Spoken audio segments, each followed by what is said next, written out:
Despite their fierce charge, I watched as Kalen and Friedrich's forces suffered mounting casualties under the pincer attack. Within 30 minutes, I saw hundreds of cavalrymen fall. "We can't keep this up," Kalen shouted to Friedrich after felling a Solon officer. "Too many enemies. We must enter the city." Friedrich agreed, deflecting an arrow. "Push for the gate." Seeing their plight, I watched Heinrich ignore his minister's protests. "Open the gate. Let our warriors in." "Your Majesty, it's dangerous," the guard captain warned. "Open it," Heinrich roared. As the heavy south gate creaked open, I watched Kalen and Friedrich lead their remaining men in a desperate final charge. The Solons swarmed the gate, sparking a desperate, bloody struggle for control that I witnessed from the ramparts.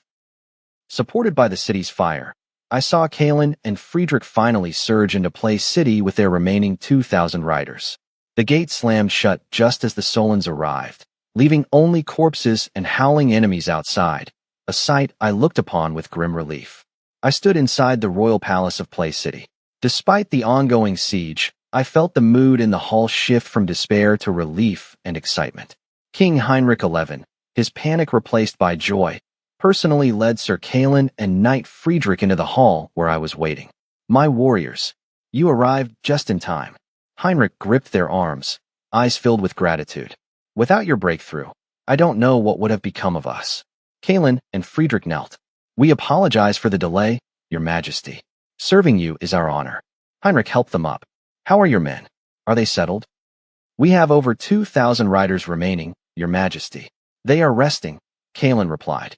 He then relayed Count Rockefeller's message. "The Count is tied down by the Ulf Sparrow Legion at France City and could not come himself. He asks for your understanding regarding the order for Lord Karl of Conford to attack the enemy rear. Karl is surrounded and cut off, with over 5,000 Solonians pinning him down. Lord Karl's fate is unknown, so we came in their stead. Please do not blame them." Heinrich waved a hand dismissively. "I understand. My order was hasty. Rockefort and Karl have already performed heroically by pinning down so many Solonians. Especially Karl. Holding off thousands to prevent them from moving south is a great service. Tell them I remember their loyalty." Kalen breathed a sigh of relief. "Your Majesty is wise. I shall convey your words." Friedrich stepped forward, kneeling with a resolute expression. "Your Majesty, I, Friedrich von Schmidt, former Knight of Blackstone Pass, have a report." Heinrich smiled. "I know you, the son of Duke Schmidt. Your performance at Osric Castle was impressive. Speak." Friedrich's tone turned sharp. "I impeach the governor of Blackstone Pass, Count Eisenberg, for dereliction of duty, embezzlement of military pay, and cowardice, which led to the fall of the pass and the invasion of the capital." I watched as the hall fell deathly silent. No one expected such a volatile accusation during a victory celebration, and I felt the tension rise. Heinrich's smile vanished. "Whom do you impeach?" "Count Eisenberg," Friedrich declared. "First, he hoarded the Eaglinist Legion within the fortress, watching as outer defenses were destroyed one by one. Second, the garrison at Wintersburg was at half strength, yet he pocketed the pay for the missing men. The equipment was rusted and neglected. His greed left the pass defenseless, causing it to fall in a single night. Had it held, reinforcements would have arrived. Your Majesty, Eisenberg is responsible for this crisis. I implore you to punish him to restore order and morale." I heard Friedrich's words echo through the silent hall. I watched as ministers looked down, avoiding the king's gaze. Everyone knew Eisenberg was the queen's father, and I saw Heinrich's face turn pale with anger. He knew the accusations were likely true, having heard rumors of Eisenberg's cowardice, as I had. Yet, to have his father-in-law exposed so bluntly in front of the court was humiliating, a moment I observed with bated breath. He could not lash out at a hero who had just saved the city, as I well understood. After a long silence, Heinrich spoke coldly. "Friedrich, I have heard your report. The failures in the north are complex. We will discuss this later. For now, our priority is the defense of the capital. Go and rest. I have ordered food and wine for your men." It was a clear attempt to dodge the issue, which I noted immediately. Friedrich felt a pang of disappointment, and I shared his realization that he couldn't topple a powerful count, especially the king's father-in-law, immediately. He had planted the seed. He bowed deeply. "As you command, Your Majesty." Sir Kalen, alarmed, tugged at Friedrich's sleeve to signal him to stop. Heinrich waved a hand wearily, dismissed. Secure your troops. The capital's defense relies on you both. We take our leave. Kalen and Friedrich bowed and exited the tense hall. Outside, Kalen whispered to me, "My lord, that was reckless. Count Eisenberg is." Friedrich looked skyward, cold and calm. "I know. But I spoke for the brothers lost at Blackstone Pass and the displaced northern refugees. If we dare not speak the truth, this kingdom is truly lost." Kalen sighed, his warnings dying in his throat as he fell silent. I observed that Friedrich was the antithesis of me, his brother, as I navigated Cranford's politics with fluid pragmatism. I was like water, bending to reach my goals. Friedrich was fire, tempered steel that refused to bend.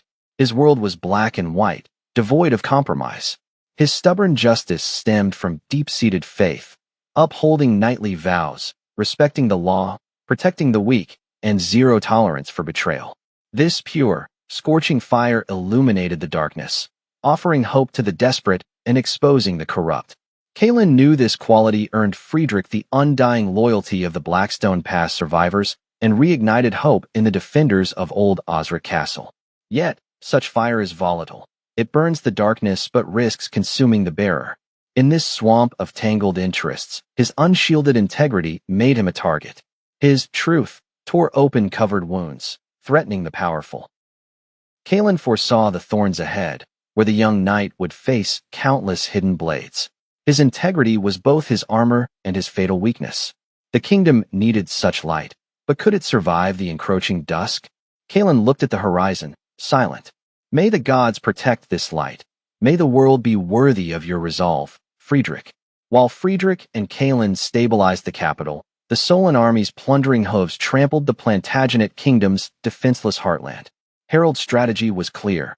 He pinned the capital with a token force while his main army, like two scythes, bypassed defenses to strike the prosperous, undefended grain and trade centers.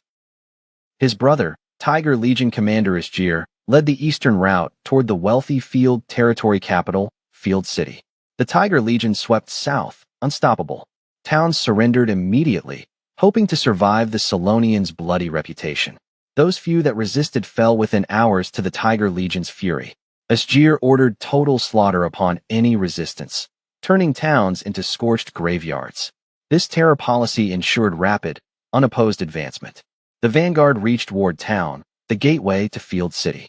It was a small military outpost with weak walls and a narrow moat, guarded by mere hundreds. Asgir deemed it unworthy of his main force, sending only a vanguard to intimidate them into submission. He sent Plantagenet defectors to deliver a standard ultimatum: surrender or perish. The messengers vanished without a trace. As Asgir prepared to attack, an officer pointed at the walls, stunned. "Commander, look!" Asgir's face darkened. On the gatehouse, a spear held the severed head of his lead defector. Below it, a white cloth red in blood. "Death to the barbarians. We stand with Ward." Asgir laughed cruelly. "Fine. If they want to die, I'll oblige. Vanguard, attack. Level this town in an hour." The usual rules apply. The horn of war blared. Thousands of Solon infantry surged toward the walls with scaling ladders. Inside, the atmosphere was grim but resolute. In the square, an elderly man stood on a platform. Clad in ancestral plate armor, he was William, the former Northern Province governor who had retired to Ward Town. When the Solonians approached, panic gripped the town, and many urged surrender. William, with the authority of a former commander, quelled the dissent. He personally beheaded the defector and mounted his head on the wall to signal their defiance. "Citizens, soldiers," William roared, his voice carrying the weight of his past command. "You see what the Solon barbarians bring: slavery or slaughter. We have no retreat.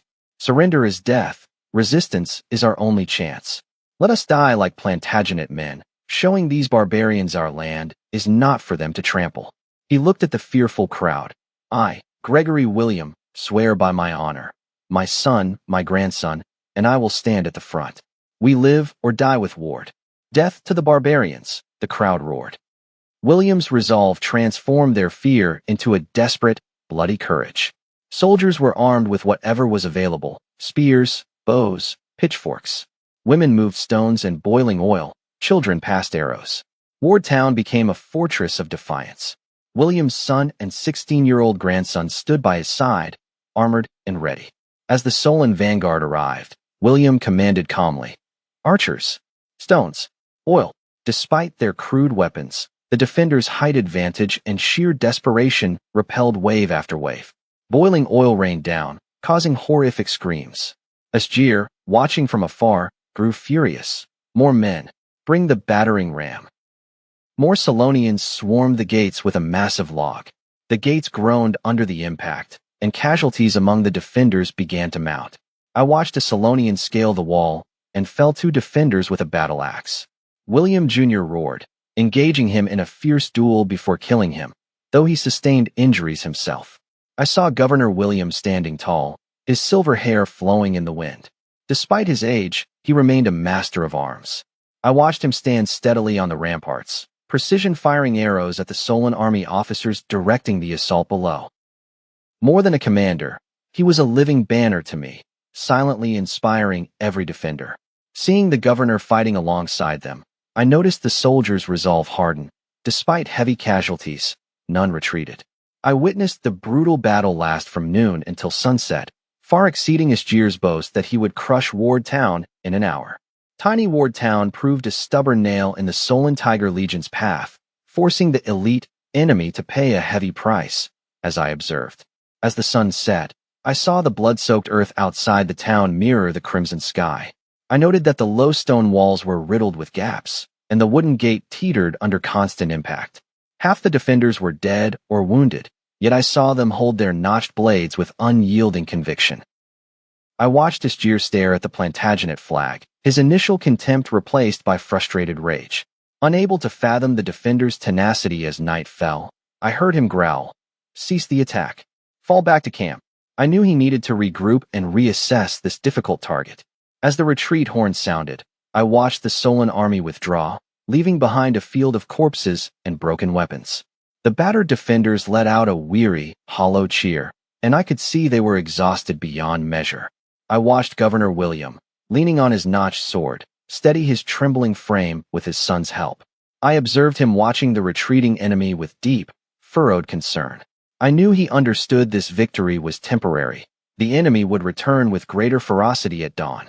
Yet, I felt that he and his people had proven a point to the kingdom. Not everyone would bow to the barbarians. I realized there were still spines of steel in this land. Though the walls were broken, I saw their spirit remained high. The next day, before dawn, I saw the sky hold only a faint glimmer. The Solon camp's horns blared, piercing the morning mist and waking the exhausted defenders, myself included. I knew the Solonians had spent the night preparing, gathering more troops and supplies. I watched a crude catapult being pushed to the front, its shadow looming over the damaged walls. I saw more scaling ladders and reinforced battering rams being deployed. The Tiger Legion soldiers, fueled by overnight rest and bloodlust, hungered for slaughter, as I could clearly see. Like a pack of starving wolves, I watched them surround Ward Town once more. The defenders had spent the night patching walls with sandbags and timber, but I felt these efforts seemed fragile against the new siege engines. I saw every soldier wearing a mask of exhaustion, waiting for the end. I knew they understood yesterday's miracle was unlikely to repeat. Today would be a desperate, bloody struggle. I saw Governor William, clad in blood-stained armor, standing at the most dangerous section of the ramparts. His eyes were sharp as an eagle's, and I could tell his mind was detached from his own survival. His son, William Jr., and 16-year-old grandson stood by him, trembling but resolute, as I observed. "Prepare for battle." I heard William's voice, though hoarse, ring out with unwavering authority. The battle erupted as I watched a catapult stone shatter a section of the wall, burying several defenders. This time, I saw the Solonians launch a methodical, lethal assault, focusing fire on the wall's weakest points. I watched a dense rain of arrows suppress the defenders while infantry rushed the walls with scaling ladders under shield cover. I saw the defenders fight back with stones, logs, and their dwindling supply of hot oil. I watched archers risk their lives to fire back at the swarming enemy. However, I knew the disparity in strength was cruel and insurmountable. With casualties mounting and supplies nearly exhausted, I realized the defenders were reaching their limit. The Solonians, seemingly endless, surged forward over the bodies of their fallen comrades, as I witnessed. Boom! I watched a massive impact collapse a section of the wall, creating a wide, gaping hole. The breach. There through, I heard the defenders cry in despair. I watched the Solon soldiers howl and pour into the town like a broken dam. Hold the line. Spearmen, forward. I heard William Jr. scream, leading his elite guards into a brutal melee at the breach. I saw blades clash and spears thrust. The ground at the breach turned into a bloody mire. Once the breach was made, I knew collapse was inevitable. I watched more Solonians flood in through the breach and over the walls via ladders. I saw the defenders surrounded and cut down in isolated pockets. I realized the wall defense had effectively crumbled. Governor, the walls are lost. We must retreat into the town. I heard a bloodied officer shout. I watched William survey the collapsing front. The defense was being devoured. I inhaled the scent of smoke and blood, knowing the final moment had arrived. Abandon the walls. Fall back into the town. Fight street by street. For the kingdom, no surrender. I heard him command. I watched the survivors retreat into the complex maze of Wardtown streets. I knew they understood every corner, but the true hell was only just beginning. I watched the Solonians seize the walls and force the gates, their main force surging into the town. I watched as the Solonians, who had expected submissive civilians and easy loot, were met with vengeful arrows instead. I observed deadly projectiles raining from attics, shadows, and gutters, piercing the poorly armored Solon soldiers. I saw bricks, pots, and boiling water being hurled from rooftops. I watched the defenders charge from cellars and doorways, grappling with enemies to deliver lethal stabs with daggers. This was Governor William's urban warfare, using every inch of familiar terrain to bleed the enemy and buy time. I saw the battle turn brutal, chaotic, and prolonged. I watched as narrow streets became death traps while combat spilled into homes and courtyards. I saw the defenders use their knowledge of the terrain to launch hit-and-run attacks, inflicting heavy casualties on the superior Solonian numbers. I witnessed Solon soldiers being frequently ambushed by rooftop attackers or hidden cellar archers after they assumed an area was clear. Yet, I knew that against overwhelming force, tactics had limits. Losing patience, Asgir ordered his men to set fire to the houses, flushing out the defenders with smoke and flames. Soon, I saw Wardtown engulfed in massive blazes. I heard wooden structures crackle as fire and smoke consumed the streets. I watched as many defenders burned to death, while others were forced out only to be slaughtered by Solonian blades. I saw Governor William and his final dozen men retreat, losing soldiers with every step. I watched them take their final stand in the William family ancestral home. The stone mansion, with its towers and oak doors, resembled a small castle to me. I saw William and his men hold the mansion stubbornly for a long time. I watched them fire arrows and drop stones from the towers, piling Solonian corpses before the gates. But I knew no fortress could withstand such overwhelming numbers indefinitely. I saw the Solonians bring up a battering ram, shielded by infantry, to assault the main gate. Each heavy thud sounded like a funeral knell to the defenders inside, and to me. As the doors groaned and dust fell, I saw despair spread among the survivors. I watched Governor William stand in the hall, listening to the approaching enemy, his expression strangely calm and relieved. I could see his mind drift back 3 years to his time as governor of the northern province. When Carnford was at its end, I knew a wounded veteran named Andre had begged him for reinforcements. I knew William, prioritizing Friend's city and guarding his own strength, had coldly refused. I still remembered Andre's bloodshot eyes and his parting curse. "Governor, you will regret this betrayal." I heard William whisper to himself, "Andre, Lord Marcus, perhaps this is the same isolation you felt at Carnford Castle. It is the retribution of fate." Boom. I saw the gate shatter, and the Solonians surge inside with roars of victory. "Father," William Jr. cried, cutting down an enemy to defend his father. "Stay back," the governor commanded firmly. Looking at the encroaching enemies, I saw his eyes hold a final, peaceful resolve. I watched him place his notched knightly sword against his own throat. "Carnford, Marcus, Andre, and all those who died because of my cowardice," he murmured. "I pay for my sins with my blood and the blood of the William family." With a swift motion, I watched him end his life, fulfilling his oath of loyalty to the kingdom in his final, desperate act. I saw his body fall, soaking the mansion's carpet in warm blood. "Father," No, William Jr. screamed, paralyzed by grief. As a Solonian soldier moved to strike the distracted son, I saw the 16-year-old boy lunge forward to push his father away. Flash. I watched the scimitar strike the boy's back, killing him instantly. Seeing his son die, I witnessed William Jr. suffer a total mental collapse. I heard him let out a beastly howl, his eyes turning blood red. My family serves the crown. Today we die for the emperor. Kill. I watched him charge into the crowd of Solonians, abandoning all defense. Fighting like a madman, I saw his reckless assault soon silenced by the enemy's blades. Moments later, I saw the governor's son lie dead beside his father, his eyes staring blankly at the smoke-blackened ceiling. With the death of 3 generations of the William family, I saw the resistance collapse. I watched the remaining defenders get killed or executed, ending organized resistance in Wardtown. Wardtown had fallen. I saw the Solonians, especially the Tiger Legion, unleash their pent-up rage. I watched as Asgir allowed a brutal massacre to terrorize any future resistance. I saw that no one was spared, not the elderly, the women, or the infants. I watched soldiers kick in doors and slaughter the residents within. I heard the air filled with screams, laughter, and the sounds of carnage. I saw streets flow with blood and corpses pile high. The once prosperous border town became a charred, blood-soaked hellscape before my eyes. To further terrorize the region, I saw Asgir order Governor William's body to be hoisted on a spear above the ruined city gate. I watched the governor's silver hair flutter in the wind as crows picked at his remains. I heard news of the massacre spread like a plague through the northern frontier. It served as a bloody warning to the Plantagenet kingdom of the cost of resisting Solon. I believe Governor William and his people upheld their noble dignity with their final, defiant sacrifice. Solon's overwhelming force and calculated terror policy bred deep despair across the region, which I witnessed firsthand. The Northern Territory's sky grew dark with smoke and blood, and I saw no hope of reprieve for the land.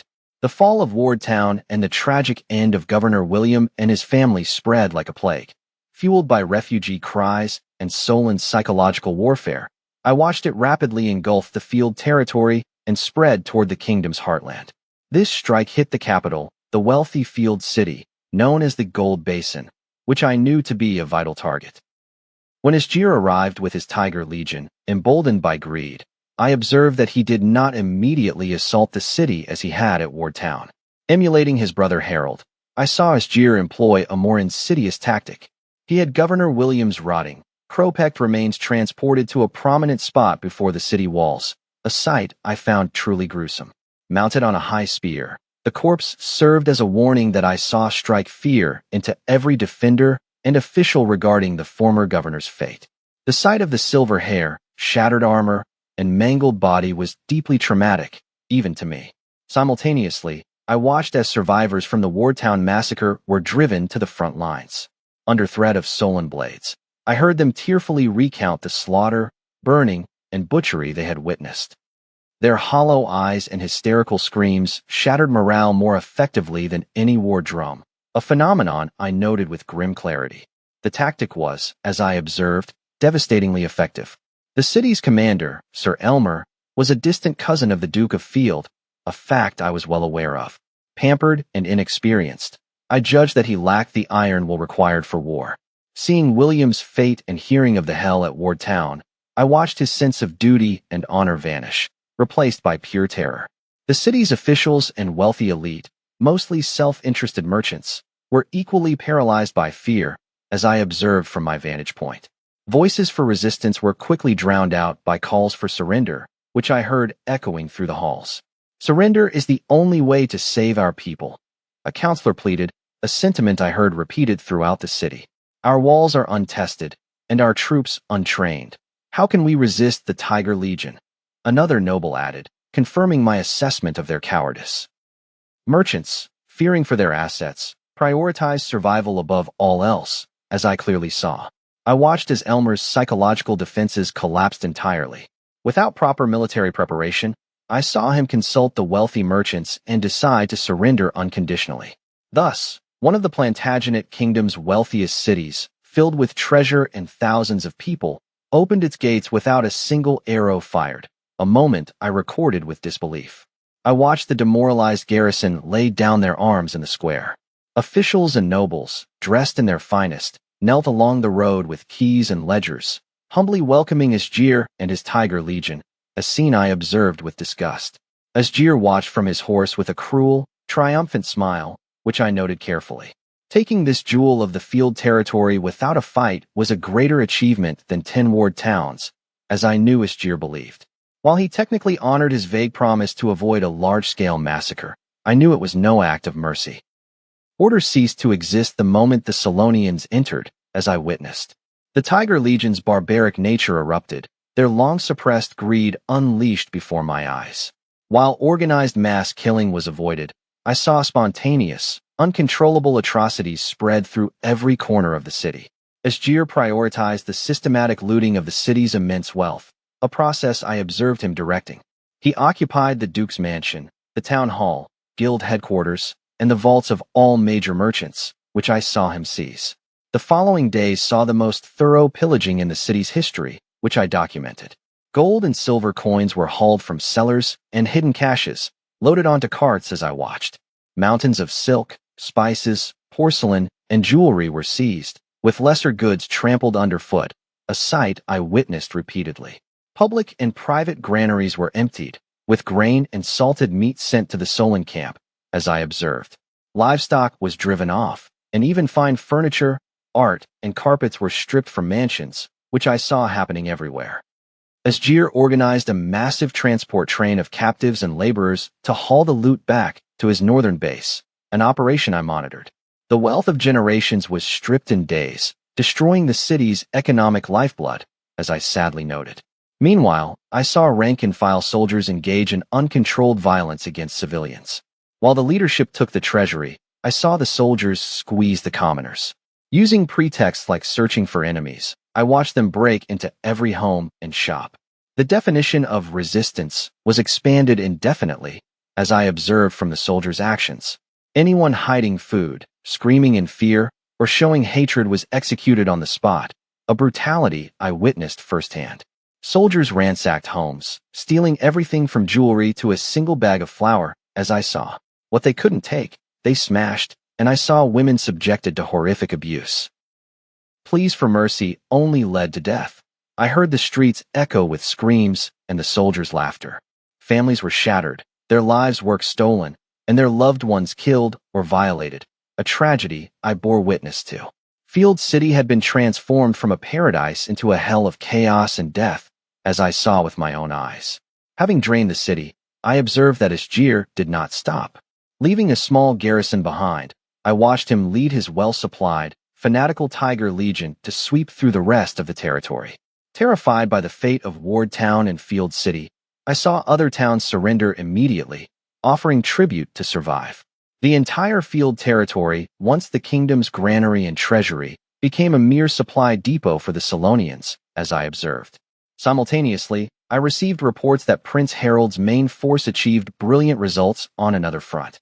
Bypassing Pussin Castle, I learned they struck the undefended northwest, seizing towns and enslaving the population.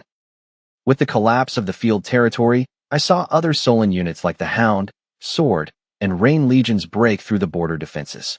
Like starving wolves, I watched them surge into the eastern plains, competing to loot the remaining riches. Northern and central Plantagenet fell into total anarchy, which I witnessed. Solon cavalry rampaged while I saw the kingdom's army flee or hide in isolated strongholds.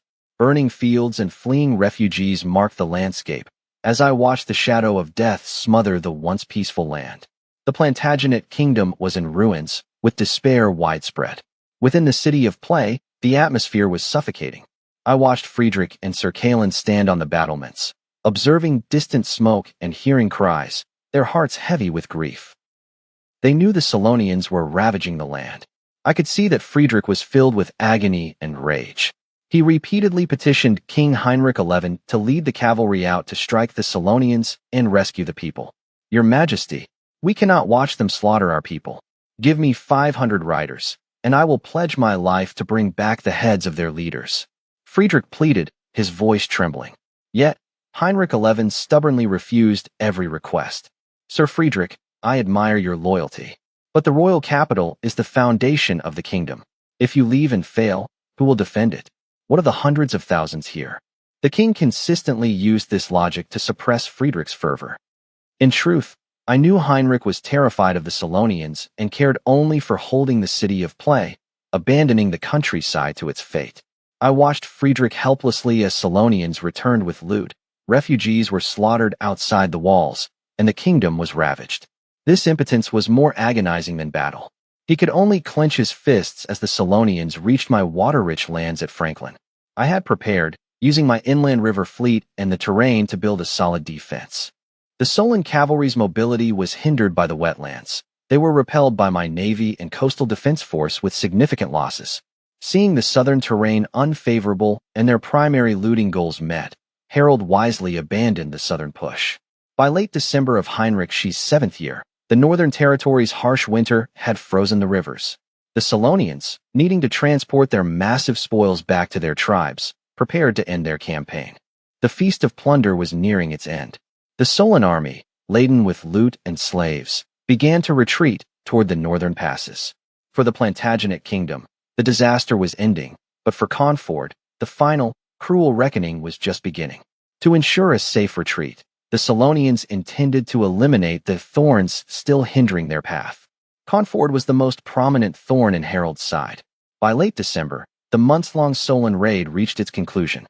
Under Harold's orders, the scattered Solon legions began converging on a designated assembly point. This was Abo Town, roughly 100 miles southwest of the city of Play. Over the next few days, Abo Town transformed into a massive, chaotic military camp and open-air market. Endless columns of Solon cavalry and infantry arrived, escorting heavy, creaking supply wagons. The wagons were filled with spoils from countless towns and warehouses. Crates of gold and silver coins, jewelry, and antiques were piled high.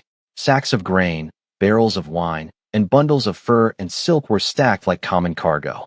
Even larger were the herds of livestock. Tens of thousands of pigs, horses, and cattle created a deafening roar and clouds of dust. Solon cavalrymen cracked whips to maintain order amidst the chaos. Most shocking was the silent, massive column of captured Plantagenet civilians. Mostly young and able-bodied, they had been chained together like cattle. Ragged and starving, they carried the very loot stolen from their own homes, their faces masks of despair. This line of nearly 100,000 slaves stretched endlessly, destined for a life of misery in the frozen north. The local lord's castle in Abo Town had changed hands. The Wolfhead battle flag now flew from the tower, signaling the conqueror's authority. Harold had claimed the former lord's hall as his residence. A massive stone fireplace crackled with pine logs, warming the room against the northern chill. The air smelled of pine, roasted meat, leather, and metal. Harold stood before a large arched window, silently observing the scene below. Outside, soldiers caroused, counting and fighting over the mountains of loot. Harold's expression remained cold and hard in the firelight as he surveyed the stolen wealth and captive artisans. His brothers, Sven and Isgir, stood behind him, satisfied with the campaign's success. Sven's Bear Legion had worked with the Wolf Legion to conquer several fortresses in the northwest. Isgir had shown brilliance, leading the Tiger Legion to strike deep into the field territory. Through psychological warfare, he forced the wealthy city of Field to surrender without a fight, opening the heart of the kingdom. Both brothers had become indispensable to Harold. They spoke in low, excited tones, reveling in their victory. Harold was deeply satisfied with the campaign's outcome. The haul included millions of pounds of grain, nearly 1 million gold coins in value of luxury goods, and tens of thousands of livestock. Most importantly, they had captured nearly 100,000 slaves. These people would replenish the Solon labor force, allowing more warriors to focus solely on conquest. However, the victory came at a cost, with casualties slightly higher than expected. At Old Osric Castle, the Knight Friedrich's resistance had cost them 500 elite Solonians and 2,000 surrendered troops. Later, reinforcements from Franz City engaged the besiegers, killing another 500 Solon cavalry. This allowed Friedrich to link up with reinforcements and engage Harold's forces at the royal capital, resulting in further losses of 500 cavalry. Despite local losses, I viewed the overall campaign success as a net gain. I learned that Ulf's Sparrow Legion had suffered heavy casualties at Confort. This forced Ulf to divert troops from the siege of France City and his rearguard to reinforce Confort, allowing Count Rochefort to pull cavalry from France City to rescue Old Osric Castle and the royal capital. Ulf. A cold glint flashed in my eyes. With the Sparrow Legion weakened and Ulf's prestige diminished, I saw a perfect opportunity to reduce their share of the spoils and suppress the increasingly arrogant commander. To me, trading a few soldiers for internal power consolidation was a profitable exchange. As I plotted, a personal guard in elite Solon leather armor entered, kneeling to present a letter sealed with special wax. Great Chieftain, urgent report from Frostguard. I took the letter, my brow twitching. I suspected the Plantagenet remnants from the Iron Islands were raiding the coast, taking advantage of the depleted defenses caused by Ulf's troop movements. I broke the seal and scanned the parchment. The report confirmed my fears. Plantagenet forces from the Iron Islands had seized several coastal forts and towns, looting supplies and burning villages. The remaining garrison was forced to retreat to key strongholds and requested the main army return to crush the raiders. I handed the letter to Sven without emotion. Sven read it and passed it to Isgir with a sneer. A bunch of stray dogs. Sven scoffed. They only dare to scavenge while we are deep in the south. If not for our lack of ships, we would have wiped them out already. This is no threat to the big picture. Isgir agreed, viewing the raids as a minor nuisance. Sven turned to me, adding, Brother, this is Ulf's fault. If he hadn't wasted troops at Confort, the coast wouldn't be so vulnerable. He must be punished. I nodded approvingly. Well thought, Sven. Ulf deserves punishment for the rear's vulnerability, I said calmly. But we will settle that once we return to the north with our glory. Before that, we must pull the thorn that is Confort. They are far more dangerous than those island rats. We will crush them on our way back. I raised my voice. Order our warriors to rest for 3 days under the walls of the Plantagenet capital. Enjoy the wine and spoils, and recover our full strength. I turned with an imposing air. Then, we marched north to level Confort. Yes, brother. Sven and Isgir replied excitedly. For the next few days, the area around Abo town was filled with the scent of roasted meat and cheap wine as my Solon soldiers celebrated their victory. Meanwhile, the captured Plantagenets huddled in cold camps, shivering while eating moldy black bread. Days later, the refreshed Solon army began its journey north. The massive column of supply wagons, livestock, and slaves stretched for miles, moving slowly but with an arrogant display of power. I deliberately chose a route that paraded past the outskirts of Place City. Heinrich XI and his garrison watched from the walls as the column crawled by. The endless line of wagons and the sea of enslaved Plantagenet countrymen felt like knives in the hearts of the observers. Overwhelmed by shame and rage, the soldiers cried out, Your Majesty, attack! We cannot let the barbarians leave like this.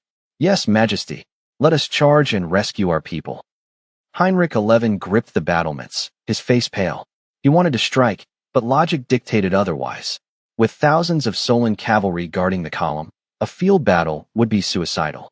He suppressed his urge and ordered, Tell Count Eisenberg at Eagle's Nest Fortress to intercept the Solonians and reclaim some of our people and wealth. The order was hollow. It reached Count Eisenberg at Eagle's Nest. Eisenberg dared not challenge my main force, yet he could not openly defy the king. He sent small cavalry detachments to follow at a safe distance, pretending to monitor the enemy while effectively escorting them away. Friedrich and Sir Kalen watched this display from the walls, burning with fury. Cowards. A bunch of cowards. Sir Kalen punched the wall. Friedrich stared coldly at the retreating column, his heart filled with hatred for the corrupt bureaucracy and the cowardly Eisenberg. He felt helpless. As he watched the slaves at the end of the column, a face flashed in his mind. His brother, I, currently besieged at Confort. Karl. Friedrich's heart tightened. He had a grim premonition. I would never tolerate a thorn like Confort on my path home. To secure my retreat, I would surely concentrate my forces to annihilate Confort. Friedrich's heart sank at the thought of his brother facing the full fury of the Solon army. He looked toward the north, toward the isolated fortress. Karl, my brother, he prayed silently, his fists trembling. You must survive. My Solon army, laden with blood-stained wealth and slaves, passed through Blackstone Pass and vanished into the northern horizon. At the governor's mansion in France City, a knock interrupted Count Roquefort's thoughts. He sat behind his desk, smoking a pipe, his brow furrowed with heavy concern. "Enter," he said. His daughter, Charlotte, walked in, surprising him. Charlotte wore an elegant, lake blue silk gown that softened her usual martial appearance. Her golden hair was styled in an intricate bun, adding a touch of gentleness to her look. The Count rarely saw his daughter dressed so femininely. She usually preferred riding gear or simple dresses, only dressing formally for major ceremonies. He did not know that the gown's loose waist and heavy fabric were chosen to hide her slightly swelling abdomen. She and Aunt Martha had prepared this to conceal her pregnancy, as it became more noticeable. I watched Charlotte approach her father, Count Roquefort, with a soft, concerned inquiry about the state of the royal capital and Sir Caelan's return. The Count exhaled a cloud of smoke, unable to shake his inner gloom. He gestured for her to sit. Charlotte complied, her eyes fixed on his worried face. "Caelan has reported," the Count said hoarsely. "The siege is lifted. The Solonians are retreating north with their plunder." Charlotte felt no joy, only deeper concern. She understood the implications of the Solonian retreat. "Does this mean the Sparrow Legion will leave France City?" she asked, though her true concern lay elsewhere. The Count nodded and shook his head. "For France City, yes. Ulf will leave to join Harold's main force, but—" he looked toward the northern horizon, his voice dropping. "For another place, the true catastrophe is just beginning." Charlotte's heart sank. Her fingers tightened on her dress as she trembled. "Father, do you mean Confort? Is it?" "Carl." The Count turned to look at her. He saw the undisguised anxiety and fear in her eyes. Recognizing the look of a woman deeply in love, he realized his daughter had given her heart to the young lord in the northern frontier. He sighed, deciding to be honest. "Yes, Charlotte. The Solonians will not tolerate Confort remaining as a thorn in their side. Harold will surely crush Confort on his way north to ensure no future threats remain. It is inevitable."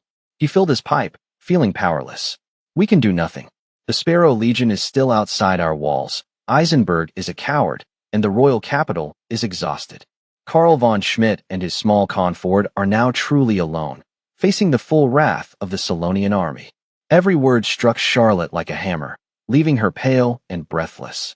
Despite her premonitions, the blunt reality left her dizzy. She touched her abdomen, feeling the stirrings of the life within. "It was my child, perhaps my only legacy." "No, it can't be," she said, tears forming. "Karl is strong. He has performed miracles before. He can do it again, right, father?" The Count felt a deep, aching pity for his daughter.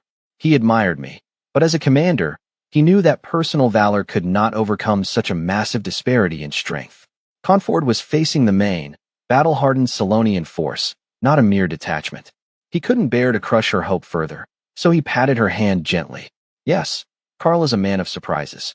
We must have faith. Perhaps there will be a turn of events." His words remained heavy with doubt. Charlotte bowed her head, tears falling onto her dress. She knew his comfort was hollow. Silence filled the office, broken only by the city's distant noise and her suppressed sobs. The Count watched her, filled with complex emotions and deep worry for her future. Half a month later, at Confort, a bitter winter wind howled across the desolate northern hills. The atmosphere over Confort was suffocating. I stood on the highest watchtower, scanning the horizon with my telescope. Even I, a veteran of countless battles, felt a tremor of shock. 100,000 soldiers. The valley, plains, and hills were blanketed by gray tents, supply wagons, and Solonian wolf banners. The camp stretched endlessly, with countless figures moving like ants. The sheer number of Solonians was terrifying, turning the horizon into a sea of enemies. A low, constant hum of thousands of men and horses vibrated through the very stones beneath my feet. Smoke from campfires choked the sky, dimming the sun. This was Harold's true power. The entire Solonian tribe, mobilized in fury to erase the fortress that had humiliated them. It was a force meant to crush us into oblivion. Conrad lowered his telescope, his face pale with dread. I knew Harold's main force would be large, but seeing this, it is overwhelming. "Carl, what is your plan?" I sighed, looking at the ocean of enemies. "Plan," I said softly. "There is no retreat and no trick left. We must hold the line, rely on our walls, our soldiers' courage, and a bit of luck to stall them." I looked at Conrad. But we both know Conford cannot withstand an assault of 100,000 alone. The key to victory lies outside. The king's reinforcements, Count Rockefeller's potential strike, or perhaps internal strife among the Solonians. Until then, we must be the hardest nail, holding our ground and waiting for a change in fortune. Conrad nodded silently, understanding. It was a suicide mission, but we would fight for our dignity and the slim hope of survival. I walked down to the main wall's command post. Brendan, Richter, Roland, and Leon were gathered, their faces grim as they watched the horizon. I turned to the experienced Brendan. Brendan, the situation is clear. In your view, how should we respond? Brendan pointed to the vast Solon army camp, noting their tenfold numerical advantage. Harold intends to crush us with sheer force. Our mission to stall the Ulf Corps is complete. Holding this outer wall is now strategically pointless and will only waste our troops against their initial assault. I propose we abandon the outer defenses and retreat to the main castle on the mountain. Its height and thick walls will negate their numbers. Consolidating our forces is the only way to survive. Every soldier's life is too precious to waste on a lost position. I agreed immediately. Your judgment matches mine. There is no glory in a futile stand. We must preserve our strength for a prolonged defense in the fortress. I turned to Edgar and Maul. Organize the residents of the outer villages and shanties. Abandon all non-essentials and evacuate to the inner castle immediately. Implement a scorched earth policy. Burn the grain, poison or fill the wells, and destroy all workshops and houses. Leave nothing for the Solonians. Edgar and Maul saluted and hurried off to execute my orders. I addressed Leon and Thorstein. Bring all cavalry and horses into the inner castle. Utilize the plazas, stables, and even the space before the main hall. If space is tight, let the soldiers rotate rest in my main hall. We have no room for formalities in these times. Leon and Thorstein were stunned. Bringing horses into the core fortress and opening my hall to common soldiers was unprecedented. It was a desperate measure, yet I hoped it demonstrated my resolve to live and die alongside my men. Deeply moved, they saluted. I then turned to Brendan, Richter, and Roland. Brendan, Richter, Roland, I said, you have the most critical task. I pointed to the outer wall. We must abandon it, but not without leaving Harold a parting gift. I marked key structural points, gates and corners, where the enemy would likely congregate. We will secretly plant satchel charges here. Our troops will put up a symbolic defense, then feign defeat and retreat to the inner castle, making the Solonians believe they won the wall through sheer force. Once they occupy the wall in celebration, their elite vanguard and officers will crowd the ramparts. That is when we trigger the explosives. I gestured a massive explosion. We will give our noble leader Harold a fireworks show he will never forget. The officers were stunned by the audacity of my plan, followed by a surge of excitement. Brendan responded first. It's feasible. We have 3,000 pounds of gunpowder from Count Rockefeller, enough for massive charges. Success will not only decimate their vanguard and cause chaos, but also shatter their morale, giving us a psychological edge for the inner defense. Yes, let them taste their own spoils, Richter added. Even the stoic Conrad looked at his brother with newfound disbelief. It's decided. I commanded. Brendan, oversee the mining. Richter and Roland, handle the feigned retreat. Make it convincing. Harold observed my castle from afar, flanked by his tribal chiefs. Even he had to admit the fortress was naturally formidable. Built against a cliff with steep ridges on both sides, it was nearly impregnable.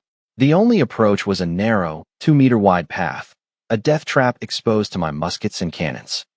The stone castle itself looked equally impenetrable. A good location, Harold sneered. But the commander is a fool. Why defend the outer wall instead of concentrating on the mountain fortress? Wasting troops to protect mere huts and fields? He has surrendered his greatest tactical advantage for crumbs. Harold believed I had made a fatal strategic error by splitting my forces. This would make the siege far easier for him. If they want to die, I will oblige, Harold decided. He would not bother with probes or slave fodder tactics. He would use overwhelming force to wipe this fortress off the map.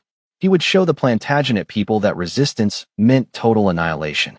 At noon, 1,000 elite Solon infantry, fueled by meat and ale, were at peak morale. They were eager for battle, confident that the thin outer wall would fall easily. A wild horn blast shattered the silence. For the great leader. Kill the Plantagenet bastards. Charge. Flatten Carnford. 1,000 Solon soldiers roared, carrying scaling ladders and battering rams toward my outer wall. The ground shook as my defenders stood ready.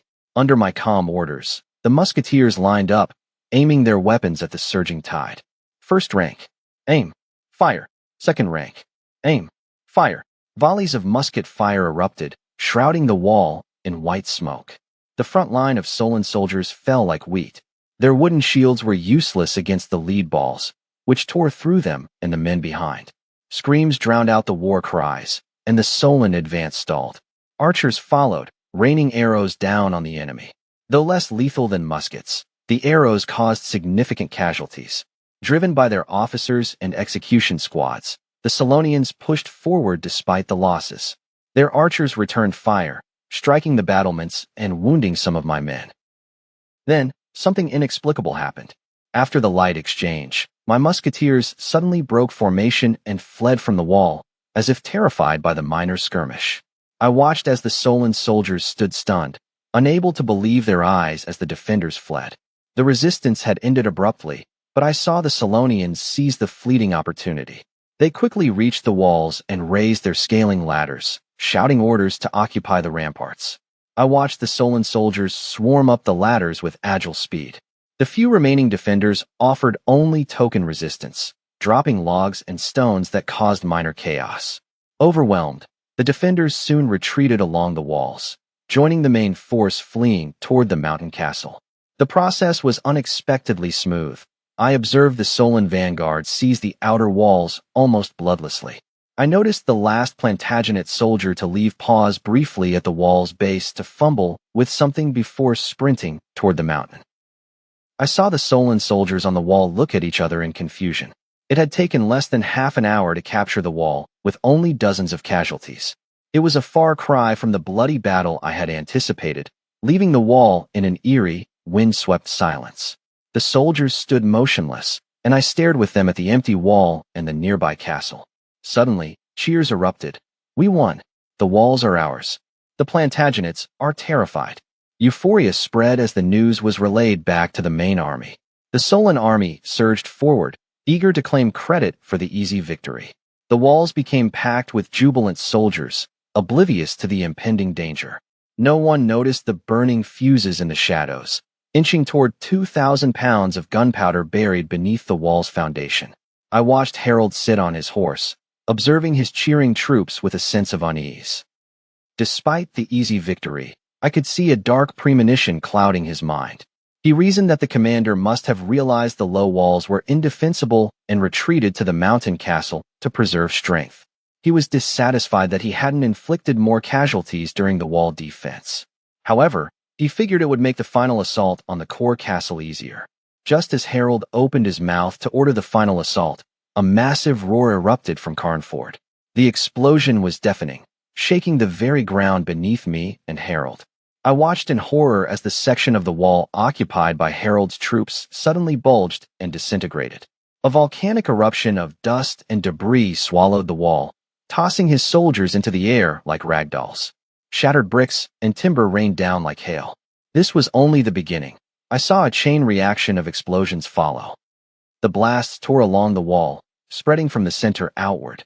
The entire wall section shuddered and collapsed, resembling a dying stone dragon. The scene on the wall was gruesome. The dense ranks of Solon soldiers were caught completely off guard, decimated by the subterranean blasts. Those near the center were obliterated, leaving no trace behind. Only fragments of weapons and clothing rained down like black snow. Those further away were thrown from the walls or struck by flying debris. Screams and the sound of collapse plunged the attacking force into total panic. I saw Harold's horse rear in terror, nearly throwing him. He regained his seat, his triumph replaced by shock and blinding rage. His mind went blank, filled only with the ringing in his ears and the screams of his dying men. I watched his elite vanguard vanish in a cruel, spectacular display of fire. It took over 10 seconds for Harold to recover his senses. A bone-chilling cold washed over me as I watched him. This was followed by volcanic fury and a hidden, gnawing fear. It was a premeditated trap, The defenders had used the wall and the victory as bait. Harold's face turned livid, his veins bulging with rage. He cursed the Carnford commander for the trap that had cost him so dearly. He realized too late that the easy abandonment of the wall was a calculated, vicious lure. Intense regret and self-reproach flooded his heart. His own arrogance and underestimation of his opponent had doomed his elite warriors. The blow to his army's morale would be catastrophic. I looked at his officers, who stood pale and trembling, paralyzed by the sight of what looked like divine retribution. These fearless warriors were now gripped by terror of an unknown power. They felt small and powerless against a force that could erase hundreds of men in an instant. Their martial skill meant nothing against the fire, while the castle erupted in triumphant cheers. "Long live Lord Carl! Blow those bastards to hell," the defenders shouted. The soldiers who had just fled were now mocking the Solonians from the inner castle walls. Their cheers felt like a slap in the face to every Solon soldier. I watched Harold clench his fists until his knuckles cracked. He stared at the castle, his eyes locking onto me, the man who had orchestrated his humiliation. Though they had never met, Harold recognized the man instantly by instinct. It was I, Karl von Schmidt, the Lord of Carnford, the culprit behind his repeated failures. Rage surged, and Harold gripped his reins so hard his knuckles turned white. He longed to charge and crush me and my castle into dust. Yet, he knew better. His army's morale was shattered, and a blind attack would only invite further disaster. Taking a deep breath to suppress his fury, he ordered in a cold, steady voice, "Retreat. Cease the attack, return to camp, tend to the wounded, and regroup. We discuss tomorrow." Without another glance at the ruined walls, he turned his horse and rode toward the main camp, followed by his shaken generals. His silhouette appeared heavy and desolate under the pale winter sun. On the ramparts, I watched the burly figure retreat, surrounded by his guards. Even at a distance, the man's broad shoulders and upright posture radiated a heavy, oppressive aura. This was my first time seeing Harold, the barbarian leader who had terrorized the Plantagenet kingdom. Though strangers, I had studied Harold's campaigns extensively. During the Grey Wolf Forest battle, Harold, then a frontline commander, had led his elite berserkers in a direct, fearless charge against a well-defended Plantagenet position. He shattered the superior kingdom forces, causing the entire Western army to collapse. That victory relied on sheer ferocity, superior soldiers, and decisive leadership rather than trickery. That direct, brutal style left a deep impression on me. Furthermore, Harold's political acumen after succeeding the Solon tribe leadership was undeniable. He stabilized internal strife and resource scarcity, consolidating the tribes into a more aggressive force. These feats proved Harold was no mere brute, but a formidable, well-rounded opponent. I could clearly sense the suppressed rage radiating from that distant figure. I smirked. This was our first true duel, and I had taught the eagle of the northern frontier a lesson in underestimating his foe. The tuition was the hundreds of corpses left beneath my walls. As Harold vanished into the dust, my smirk faded. I knew this victory was merely a brief respite before the real storm. Harold's retreat was not a surrender, but a wounded beast licking its wounds to prepare for a deadlier counterattack. Next time, he would be more cautious and lethal. "Rest well, Chief Harold," I murmured, turning to my exhausted but exhilarated soldiers. "Carnford will be waiting." Accompanied by my officers and officials, I descended from the walls. The outer city was a scene of extreme congestion. Makeshift tents and shacks packed the open spaces, filled with soldiers nursing wounds and eating rations, the air thick with sweat and smoke. Thanks to Maul's foresight, semi-underground bunkers provided shelter for the weary soldiers and displaced subjects. Civilians from nearby villages were currently scrambling into these limited spaces. Men carried meager belongings, women clutched crying infants, and the elderly hobbled along. The air was filled with shouts. "Over here! Don't push! Where is my child? Let the elderly pass!" The cacophony of crying children, arguing adults, and clattering goods was dizzying. People fought for space, terrified of being left without shelter. Luggage lay scattered, and soldiers struggled in vain to maintain order amidst the pushing crowds. I and my party navigated the chaos to reach the final gate leading to the inner city. The guards recognized me and opened the heavy gate, shutting out the outer city's clamor. The inner city was equally crowded, With over 100 warhorses crammed into expanded stables, the air heavy with the smell of manure and hay. Workshops were brightly lit, the sound of hammering constant as smiths repaired weapons and siege equipment. We finally reached the Lord's Hall, the heavy stone doors sealing out the world. The hall was quiet, save for the crackling fireplace, as the group sat around the long table. I skipped the pleasantries. Edgar, report our current resources. Edgar opened his ledger. My lord, we have 2,776 people. Excluding the elderly and children, we have about 1,400 men who have undergone basic military training over the last 2 months. Brendan added firmly. Including our core standing army, we have nearly 2,000 men ready for the walls. All weapons, including pitchforks, have been distributed, but armor is severely lacking. Most have only leather or simple padded armor. I replied calmly. If it comes to hand-to-hand combat, armor matters less than will and coordination. I looked at my commanders and made a bold decision. Promote the capable veterans and potential leaders on the spot. I authorize you 3 to handle all promotions below the company level without my prior approval. Just report the changes to me afterward. Brendan, Richter, and Roland exchanged shocked glances. Such delegation was unprecedented. It was a sign of extreme trust, but also a reflection of our dire situation. With the castle on the brink of collapse, rank mattered less than the ability to hold a position and keep men alive. Yes, my lord. They responded in unison, their voices resolute. They departed, the heavy oak doors closing behind them, muffling the sounds of the corridor. Silence returned to the council hall, marked only by the flickering torches. I was left alone. I leaned back, rubbing my aching temples in deep thought. Despite the tension outside, I remained remarkably calm. As a commander, I had no other choice. My decision to delegate officer promotion authority to my 3 subordinates was no impulsive act. At this moment, power held no meaning for me. With the impending slaughter of the siege, few would survive. Rank was irrelevant. I held little hope for holding Confort. Outside, Harold led 100,000 Solon soldiers, excluding 100,000 slave cannon fodder. Against this, I had barely 2,000 defenders. While a 50-to-1 ratio spelled certain defeat by military standards, I clung to the terrain as my only advantage.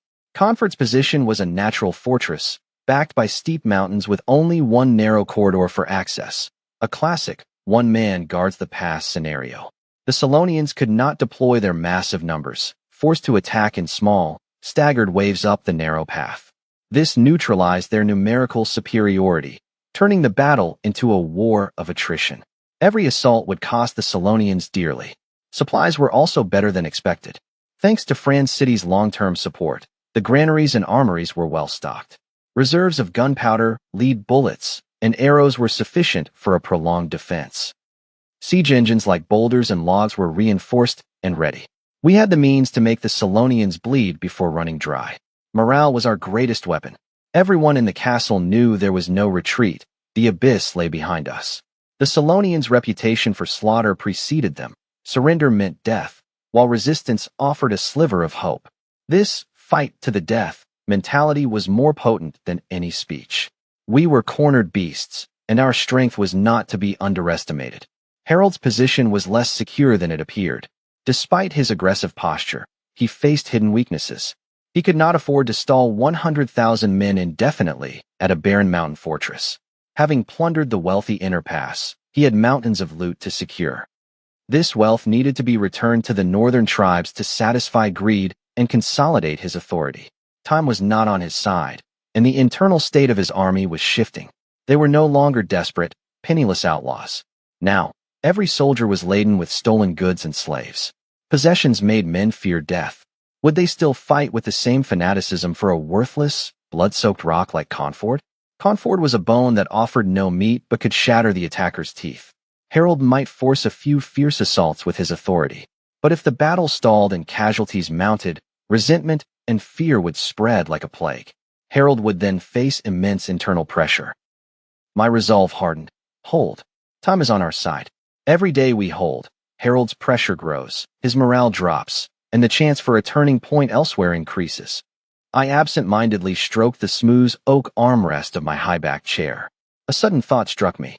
Had Lord Marcus sat in this very chair years ago, facing the same Solonian threat and the same desperate isolation? I imagined Marcus, under the flickering firelight, agonizing over maps and survival, weighing every decision. History seemed to be repeating its cruel cycle, placing different commanders in the same seat against identical odds. Yet, the previous cycle ended in tragedy. Marcus failed, and Confort fell. Would my own efforts lead to a different outcome, or merely another prologue to tragedy? Only the coming blood and fire would provide the answer. After 3 days of silence, the Solon horns sounded again. Harold shifted tactics, employing a cold, efficient attrition strategy. Thousands of captured Plantagenet civilians and soldiers were driven to the front by the Solon execution squad. They were gaunt, ragged, and paralyzed with terror. Harold addressed them in Solon, translated into Plantagenet. Listen, the great chief offers you a chance to live. Charge the walls. Bring back 1 brick each, and you get bread and broth. Anyone who returns empty-handed or retreats, he drew his scimitar, will be executed. The slaves were trapped between the enemy's arrows and their captors' blades. Driven by survival, they wailed and surged into the narrow, deadly corridor. Harold ordered a balanced force from his main battalions to test the defenses. 800 archers provided cover, followed by 500 heavy infantry ready to strike once the slaves exhausted the defenders. Over 1,000 Plantagenet civilians were forced into the vanguard. They were not entirely defenseless.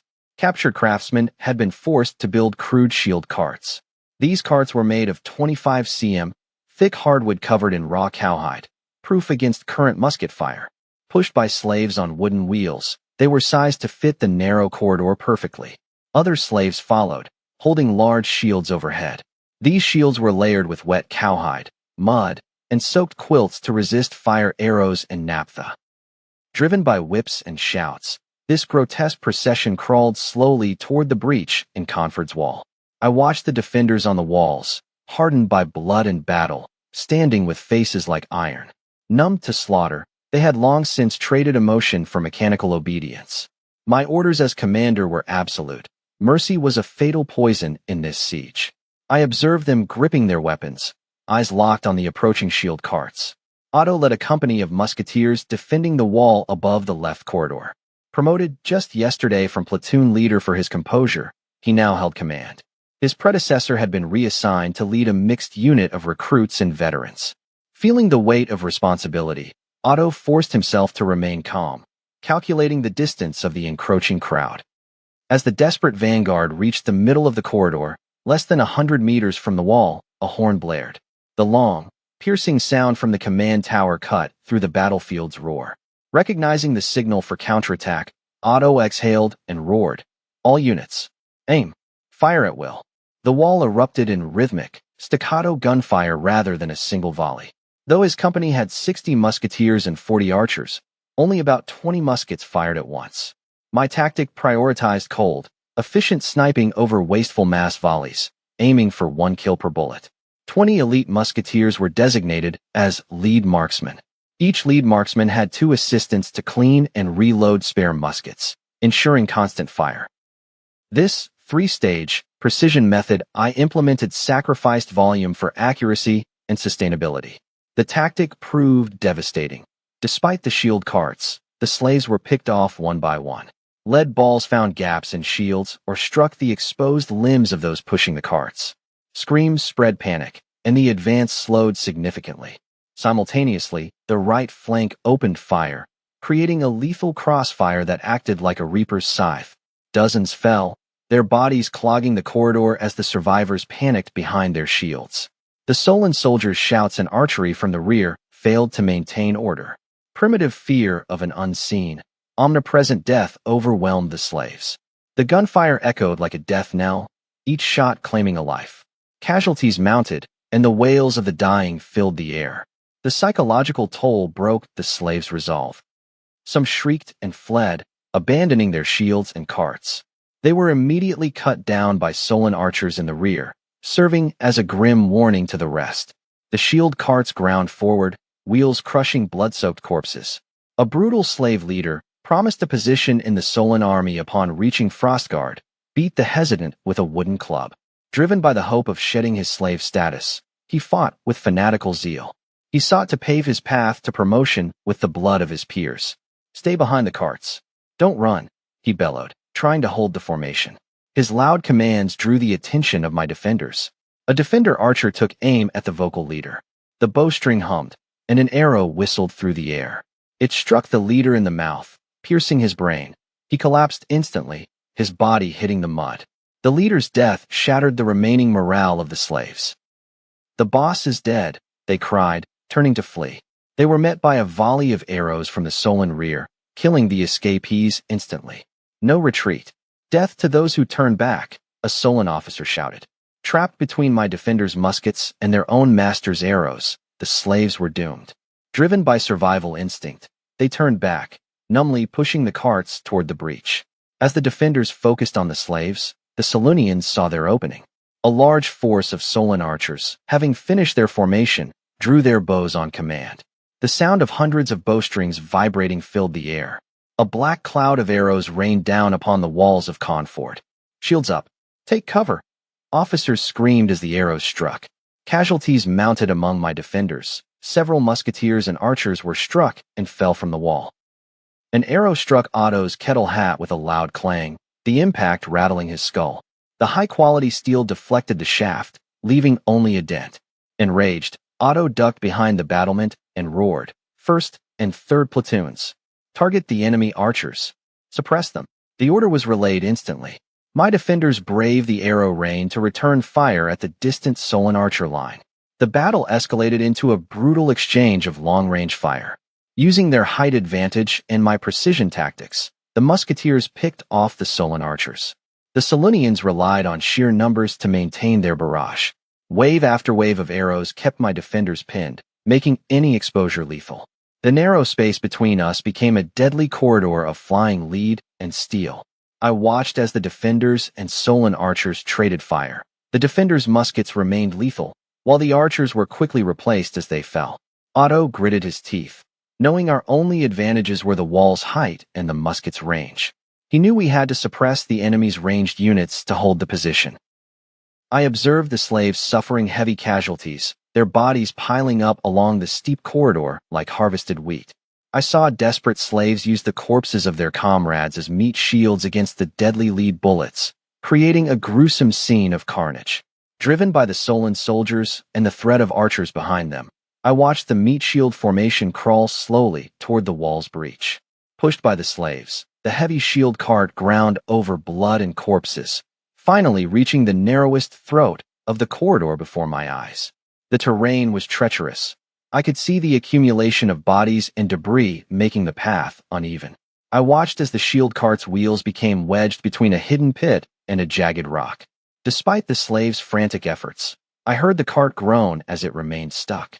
I watched a slave overseer curse and whip the exhausted men, forcing them to push harder. Just as the cart shifted, I saw a slave look up and freeze in terror. On the battlements, I watched two defenders operate a lever, pushing a massive, jagged boulder toward the edge. I saw the shadow of the boulder loom over the narrow passage like a death sentence. I watched the slave's mind go blank as the boulder plummeted. The rock thundered down the slope, and I watched it gain speed with every bounce. I heard the slave scream a half-formed warning.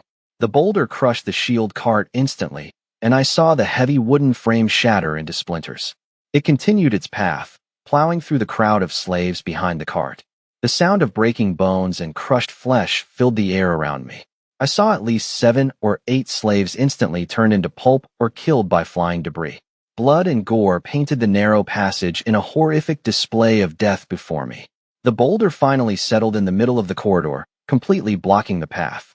I watched the surviving slaves, witnessing the hellish scene, break down in terror. A long, somber retreat signal sounded from the Solon rear.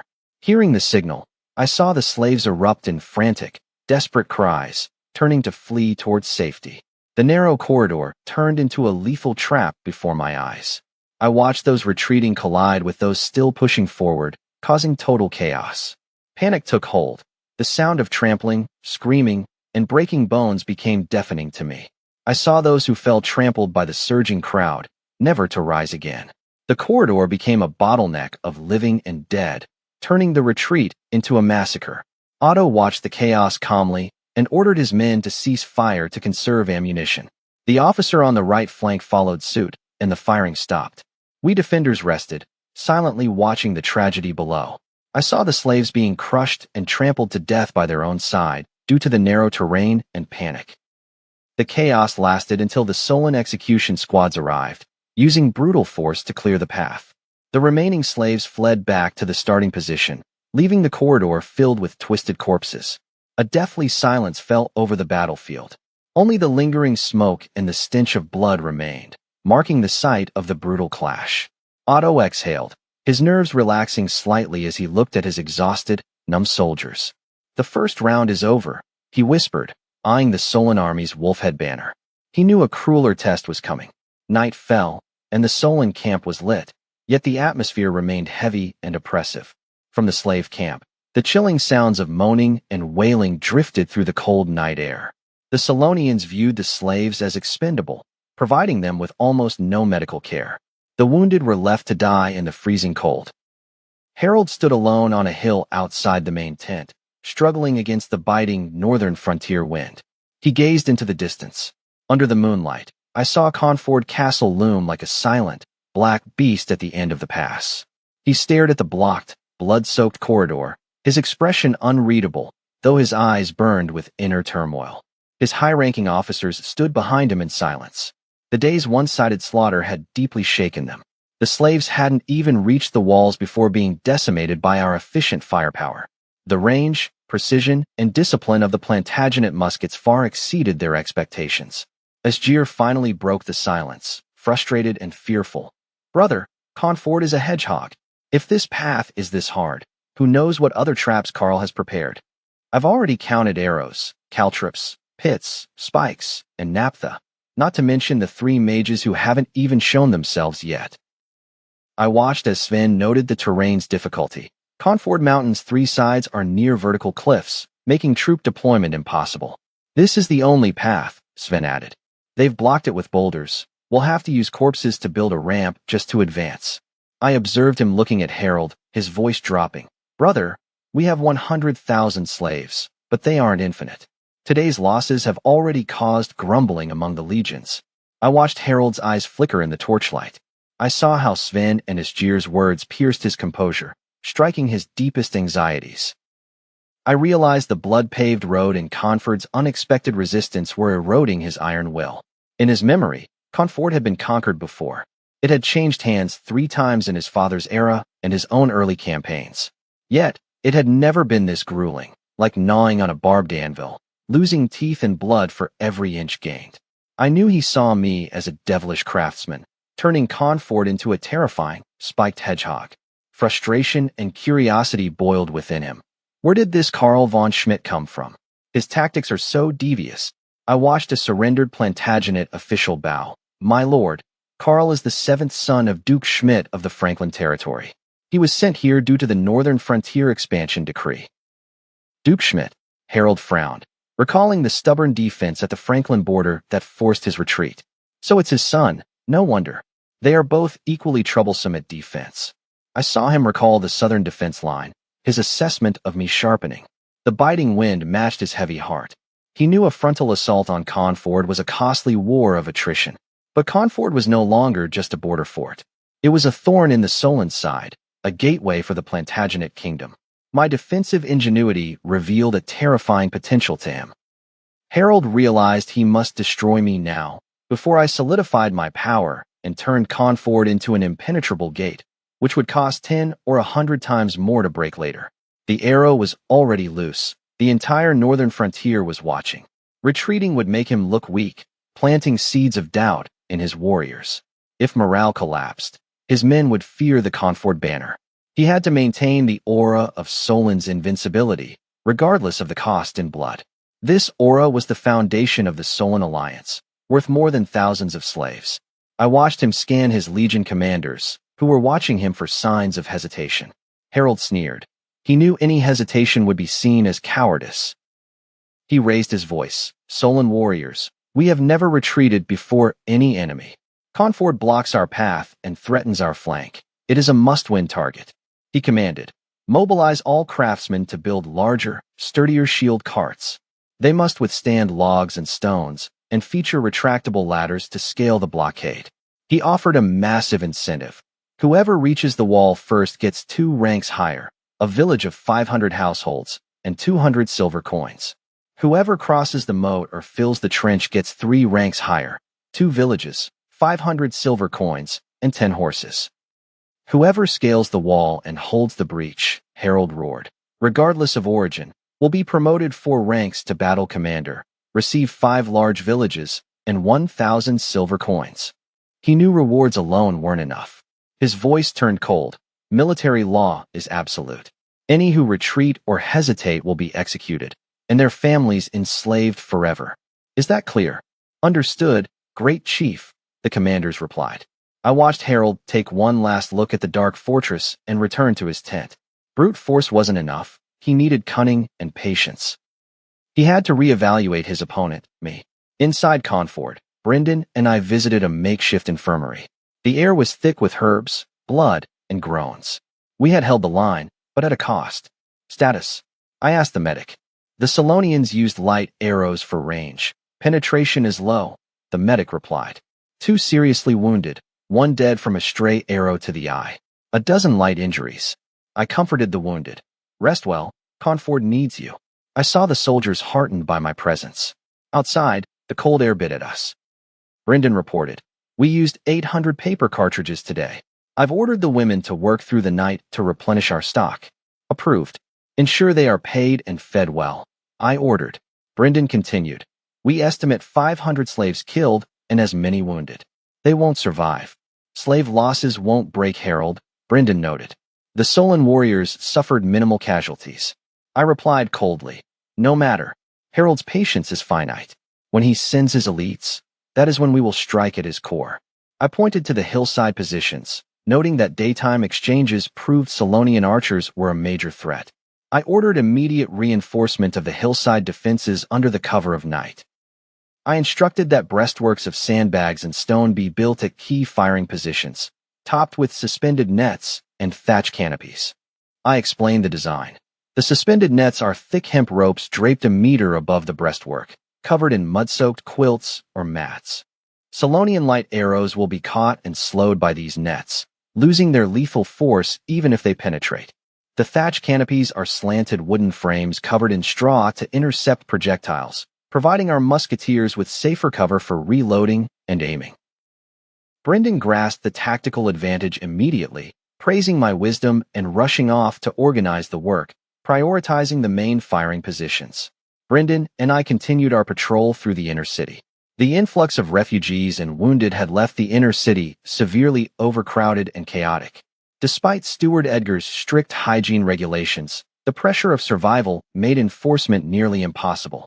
The ground was a muddy mess of melted snow and sewage, and the air reeked of smoke, herbs, sweat, and decay. My attention was drawn to a high platform under construction. The platform, built of logs and stone, stood higher than the outer wall's battlements. It featured a wide top for maneuvering and thick sandbag walls at the rear to absorb the recoil of the 6-pounder cannon. Wally the carpenter and his apprentices were installing a complex pulley system to hoist the heavy cannon to this vantage point. Is this for the 6-pounder? I asked, inspecting the site. Yes, Brendan confirmed. Wally says it will be ready by noon tomorrow. It offers a perfect field of fire over the corridor and enemy assembly areas. I sighed, hoping the cannon would prove its worth. With ammunition scarce, the value of this new position had to be realized at the critical moment. Brendan noted that the cannon would force Solonian archers to retreat, breaking their concentration. This will reduce the pressure on our corridor defenses, allowing our musketeers and archers to strike more effectively, Brendan added. I agreed, noting that the cannon's presence alone would demoralize the Solonians. I envisioned the cannon tearing through enemy ranks when they next attacked. Go oversee the breastworks, Brendan. Time is short, I ordered. As Brendan left, I stood alone in the cold wind. I watched the enemy camp, knowing a greater storm was brewing. In France City, Charlotte sat by her fireplace, unable to find comfort. She curled up on a sofa under a thick wool blanket. She tried to read a popular romance novel to distract herself from the reality of the war. The words blurred. She could not focus. Her thoughts were fixed on Conford, the isolated castle under siege in the northern frontier.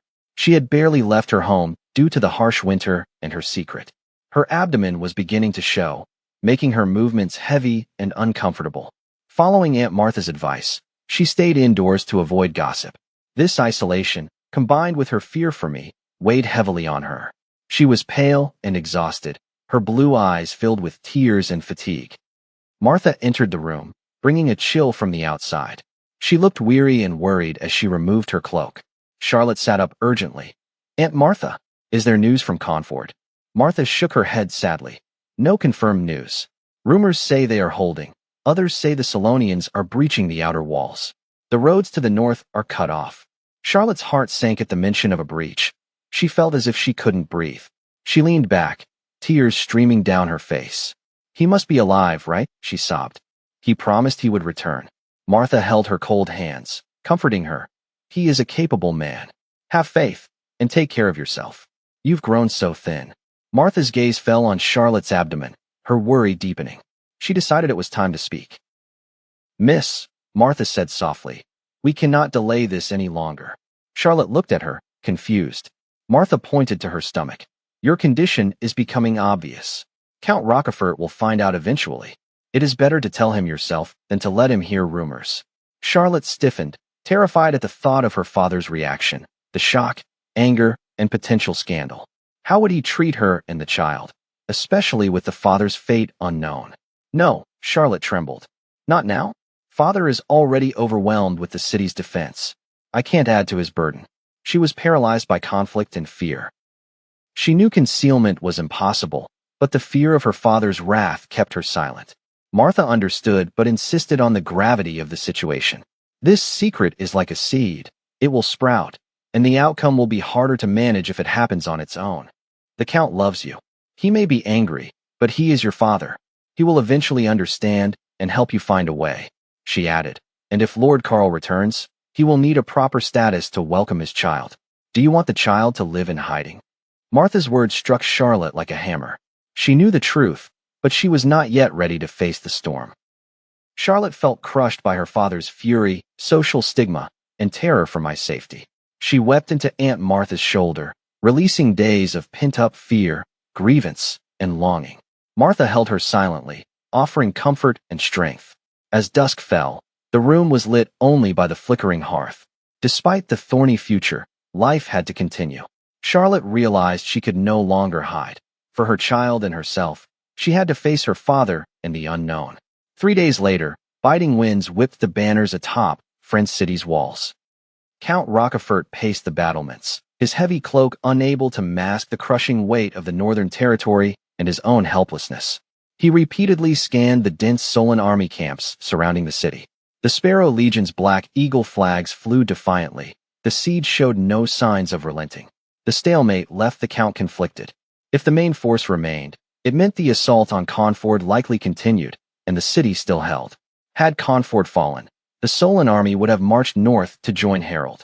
I was still fighting with my men. The Count felt a complex mix of relief and admiration for me. Yet, this good news brought a suffocating reality.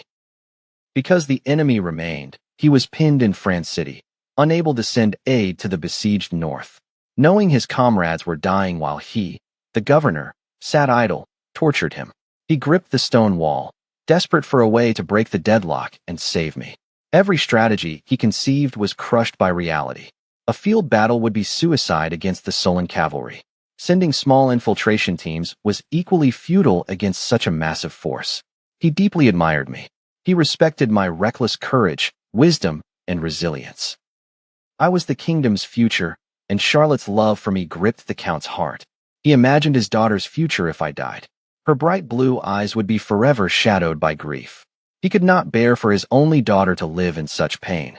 Yet, as governor, he was responsible for the lives of thousands in France City. He could not risk them on a desperate gamble. Reckless action would destroy his family's honor and betray those who trusted him. The conflict between duty and the desire to save his comrade tore him apart. The Count sighed, his breath lost to the cold wind. A steady, heavy footfall approached from the stairs. Turning, he saw Charlotte approaching. She wore a heavy cloak, dusty from travel. Despite her pale face, her blue eyes burned with a newfound, resolute fire. Charlotte? The Count demanded. It's dangerous here. Go home. Charlotte did not obey. She stood beside him, staring at the Solon camps. She stood in silence, wind whipping her cloak. She waited, gathering her courage. Finally, she met her father's gaze. Her voice was steady and heavy with meaning. Father, I must speak with you. Sensing the gravity of her tone, the Count realized this was no trivial matter. He led her back to the governor's mansion. Their footsteps echoed through the halls to his office. The hearth fire could not dispel the heavy tension between them. The Count sat at his desk, methodically packing his pipe. He used the familiar ritual to calm his nerves. He lit the pipe, the flame illuminating his weary face. Speak, Charlotte, he said, exhaling a cloud of smoke. He watched her through the haze, feigning calm. Charlotte remained standing, hands clasped. She lowered her eyes, bracing herself. The room was silent save for the crackling fire and his pipe. She looked up, her voice clear and striking like a hammer. Father, I am pregnant. Clatter, the Count froze, his mind going blank. He stopped breathing, his hands suspended in midair. He stared at her in utter disbelief. His pipe fell, spilling embers onto his hand. The sharp pain finally snapped him back to reality. The office fell into a deathly silence, time seemingly frozen. After a long dozen seconds, the Count gasped as if surfacing from drowning. His expression shifted from shock to confusion, then to a flicker of hidden indignation. He stared at his daughter, searching for a sign of a joke, but found only pallor and resolve. His voice trembled with disbelief. What did you say? Pregnant? With whom? As he saw her complex, stubborn gaze and her instinctive hand over her abdomen, a name flashed through his mind. Charlotte did not need to answer. The truth was obvious. Only one man could make his precious daughter hide such a secret, the young man currently trapped and facing death. The Count sighed, his voice heavy with realization. It's Karl von Schmidt, isn't it? Charlotte's lashes fluttered. Her silence was all the confirmation needed. The Count leaned back, sighing heavily as he rubbed his face in exhaustion. He did not erupt in the rage Charlotte had anticipated. Instead, shock gave way to a mix of understanding, helplessness, and heartache. He understood. Charlotte was at the age to yearn for heroes and true love. Karl von Schmidt, the brilliant young lord of Conford performing miracles in the northern frontier, fit that ideal perfectly. In such perilous circumstances, such feelings were understandable. He was simply stunned by his daughter's reckless courage in declaring her love. To choose to bear a child while her lover was trapped and facing death was an extreme commitment. He realized now that her escort mission to Conford had been a cover for this deeper intent. When did this happen? The Count asked, his voice calmer. During my last trip to Conford, Charlotte whispered, blushing but meeting his eyes. The Count nodded. The timing aligned with my rise to fame. He sat up straight, his tone grave. Charlotte, I don't blame you, but you must realize how dangerous this situation is. He looked at her abdomen. Karl is surrounded by 100,000 Solonians, his life hanging by a thread. To do this now, he commanded with concern, stay home. France City is unstable, and rumors are lethal. Take care of yourself and the child. We wait for Karl's return. He knew he had to force her to face the brutal reality. His voice dropped, cruel but necessary. You must prepare for the worst. War is merciless. No one can guarantee Karl will return. If he doesn't. Seeing her turn deathly pale, he hardened his heart. This was the weight she had chosen to carry. Since you chose this path, you must have the courage to bear the consequences, good or bad. If Karl falls, this child is his only legacy, the heir to Conford, and the only witness to your love. He spoke with solemn weight. You must be strong for yourself and the child. Protect him, and ensure he is born healthy. This is a responsibility for the House of Rochefort and a promise you must keep to Karl, regardless of his fate. Do you understand? Tears filled Charlotte's eyes, but she nodded firmly. I understand, father. Thank you. As she left, the Count sat in a whirlwind of complex emotions. Anger? There was little left. Instead, he felt heartache for his daughter, worry for the situation, and a strange, indescribable sensation. He was going to be a grandfather. This news rippled through his life, previously defined only by war and politics. A new life was growing, while its father fought for his life in the north. A sense of unprecedented urgency surged within him. He could no longer wait passively while Conford was crushed. He had to act. For his daughter, the unborn child, and the young man he admired. Karl von Schmidt, the Count muttered, his eyes sharpening. You must hold on. You can't leave your child fatherless. After 3 days of silence, the Solon camp sounded the horns of war again. They had learned from their initial defeat and made tactical adjustments. The new shield carts appearing at the corridor entrance were reinforced and significantly modified. These carts were larger and more complex in structure. The most notable change was a long, thick wooden canopy extending from the top, designed to shield the soldiers. While not bulletproof, its primary purpose was concealment. The canopy cast deep shadows, obscuring the view of the defenders on the walls and preventing precise targeting of the soldiers below. This forced the defenders into inefficient area fire, increasing ammunition waste and reducing Solonian casualties. The added protection significantly increased the weight of the carts. To compensate, 8 slaves were assigned to push each cart using long, multi-handled wooden bars. Ingeniously, the canopy was connected to the main cart via large wooden pins. The Solonians had clearly accounted for the boulder blocking the corridor. Their plan: once the cart reached the boulder, the slaves would pull the pins, allowing the canopy to tip forward and form a makeshift ramp over the obstacle for their elite infantry. Pushed by the slaves, the giant shield cart rolled into the narrow corridor like a heavy iron turtle. Its canopy cast a deep shadow, severely hindering the defenders' line of sight. As the cart entered range, I watched the defenders in the hillside fortifications open fire. Arrows and bullets rained down, but with far less effect than before. The canopy forced the defenders to rely on blind, area-wide suppression rather than precise sniping. While stray shots still caused casualties, the efficiency of the defense had plummeted. Lead bullets occasionally pierced the shield cart's wooden roofs, but failed to cause sustained damage. Though the slaves knew the wood offered little protection, the physical barrier provided enough psychological comfort to keep them pushing. Driven by the Solon Provost Corps' blades and their desperate need for safety, they pushed the carts forward. I watched as the defenders responded by rolling heavy stones and logs down the slope. Boom! A boulder smashed through a cart's roof, sending splinters flying. The boulder continued down the slope, crushing several slaves into pulp. The carnage did not deter the remaining slaves. Threatened by the Solon Provost Corps, the slaves stepped over their comrades' corpses to keep pushing the damaged carts.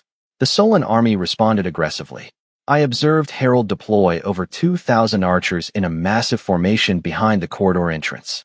At the commander's order, thousands of arrows arched over the slaves, raining down upon the defenders' positions on the hillsides. The defenders had not been idle.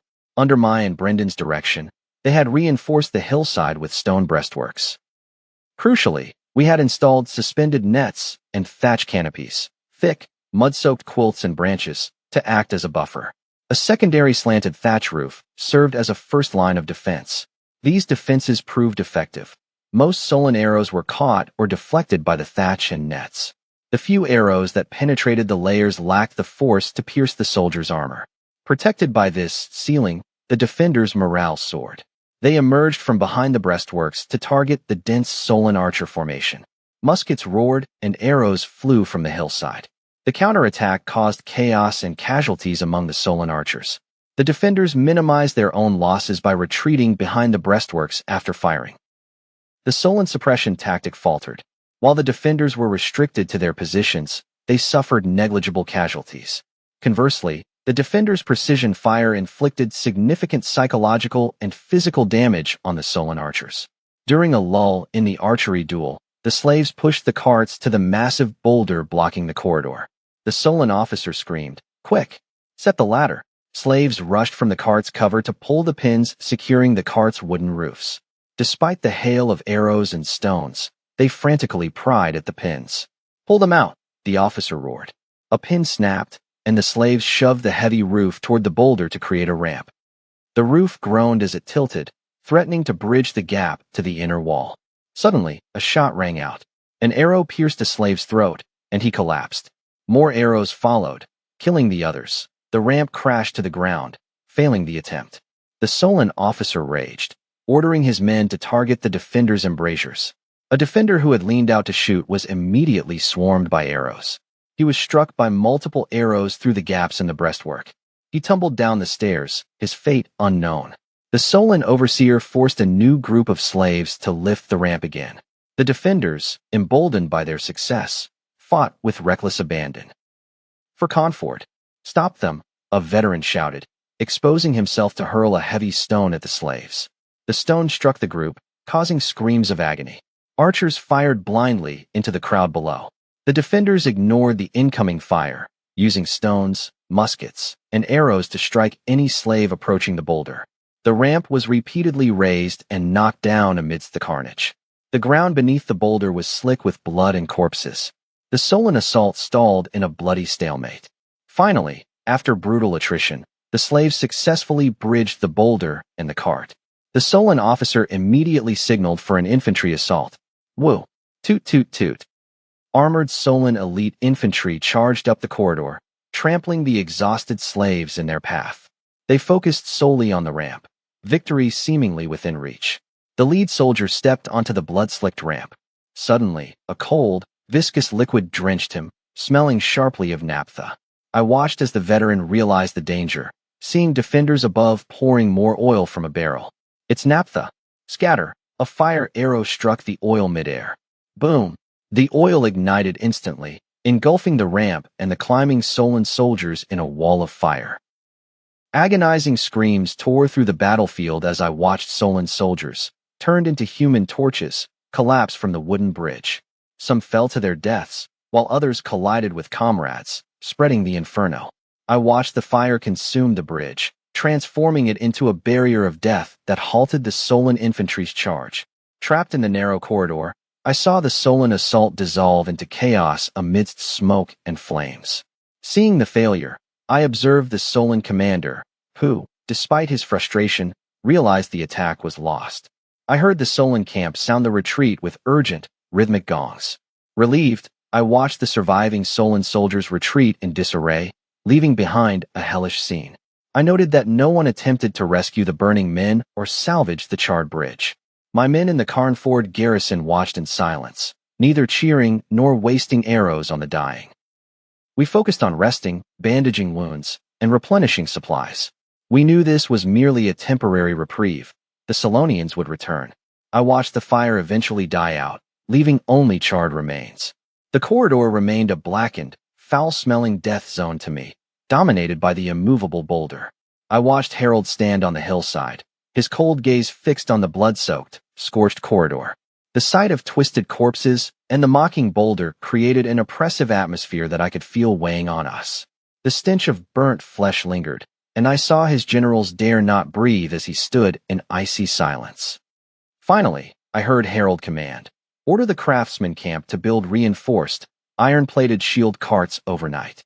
I want them ready by dawn." The assault continues. I observed Sven feeling a chill. He knew this calm masked his brother's true fury. I knew Harold, usually a conqueror of Plantagenet elites, was humiliated by this minor frontier fortress. This was a direct challenge to his authority and dignity that I recognized clearly. I saw Sven consider advising a siege, but one look at Harold's eyes silenced him. I knew the army's honor and Harold's reputation were now inseparable from the fall of Carnford. The Solon camp worked through the night, and I heard the sounds of construction echoing incessantly. I watched Harold supervise every detail until the next morning, when the sun pierced the clouds. I saw a new, monstrously reinforced shield cart pushed to the front. It resembled a massive, ironclad siege tower base to my eyes. I counted 8 pairs of wheels supporting its immense weight. The top was covered in thick iron plating, which I knew would be impervious to fire arrows and naphtha. I noted the structure featured a fixed, impenetrable ceiling. Its primary innovation, as I observed, was a front shield that could be lowered to form a sturdy assault ramp once it reached the boulder. I saw 16 slaves required to push the behemoth via a central beam and side handles. I watched Harold signal to start. As horns blared, I saw the slaves, driven by execution squads, push the steel beast into the narrow corridor. I heard the heavy wheels grind over the charred remains of yesterday's dead. I watched through my brass telescope from the wall.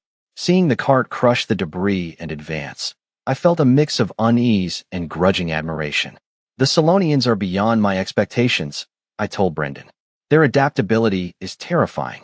This isn't the work of nomadic raiders. Their engineering rivals the kingdom's best." I remarked. The reinforced cart proved a formidable challenge for my defenders. I saw musket balls and arrows merely glance off the iron plating. I watched rolling stones and logs bounce off the sloped roof, causing minimal damage to the cart or its operators. Meanwhile, I saw Solon archers keep my defenders pinned down with constant suppression fire. Despite protective screens, my men were forced to stay low, rendering their ranged defense ineffective. Shielded by archers and their own armor, I watched the steel beast reach the boulder. The cart successfully pressed against the base of the boulder in my view. I saw slaves wedge the wheels to secure the platform. The cart now served as a stable, protected bridgehead, I realized. Inside, I saw slaves hammer at the pins holding the front shield.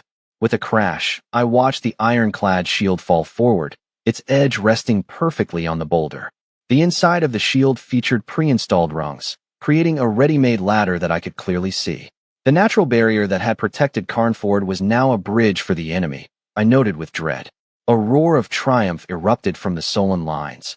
I saw my defenders turn pale. I heard a veteran officer scream, "Naphtha, burn that bridge." I watched soldiers pour boiling, viscous oil onto the wooden rungs and the soldiers below. I saw an archer ignite an oil-soaked arrow and aim at the fuel-drenched area. The arrow flew, and I watched flames erupt instantly. At that critical moment, I saw a dark, shadowy orb shoot silently from the Solon rear at impossible speed. A cold, soul-devouring aura swept over the naphtha, extinguishing the impending fire. The flames and fuel vapors vanished instantly, as if swallowed by an invisible maw. A flaming arrow in mid-flight lost its fire, turning into a charred, useless stick that plummeted to the ground. The corridor was left damp, silent, and devoid of flame. The Solon archer who had fired the arrow stared in disbelief. He looked toward the source of the black light. Amidst the Solon ranks, a thin figure in a gray hooded robe lowered a withered hand. From beneath the hood, a cold, mocking gaze seemed to pierce the battlefield. The Solonians had deployed a Sorin warlock. The warlock nodded at the archer with elegant, mocking condescension, as if dismissing his struggle as futile. The defenders on the wall froze in shock. "Watch for arrows," someone shouted, but it was too late.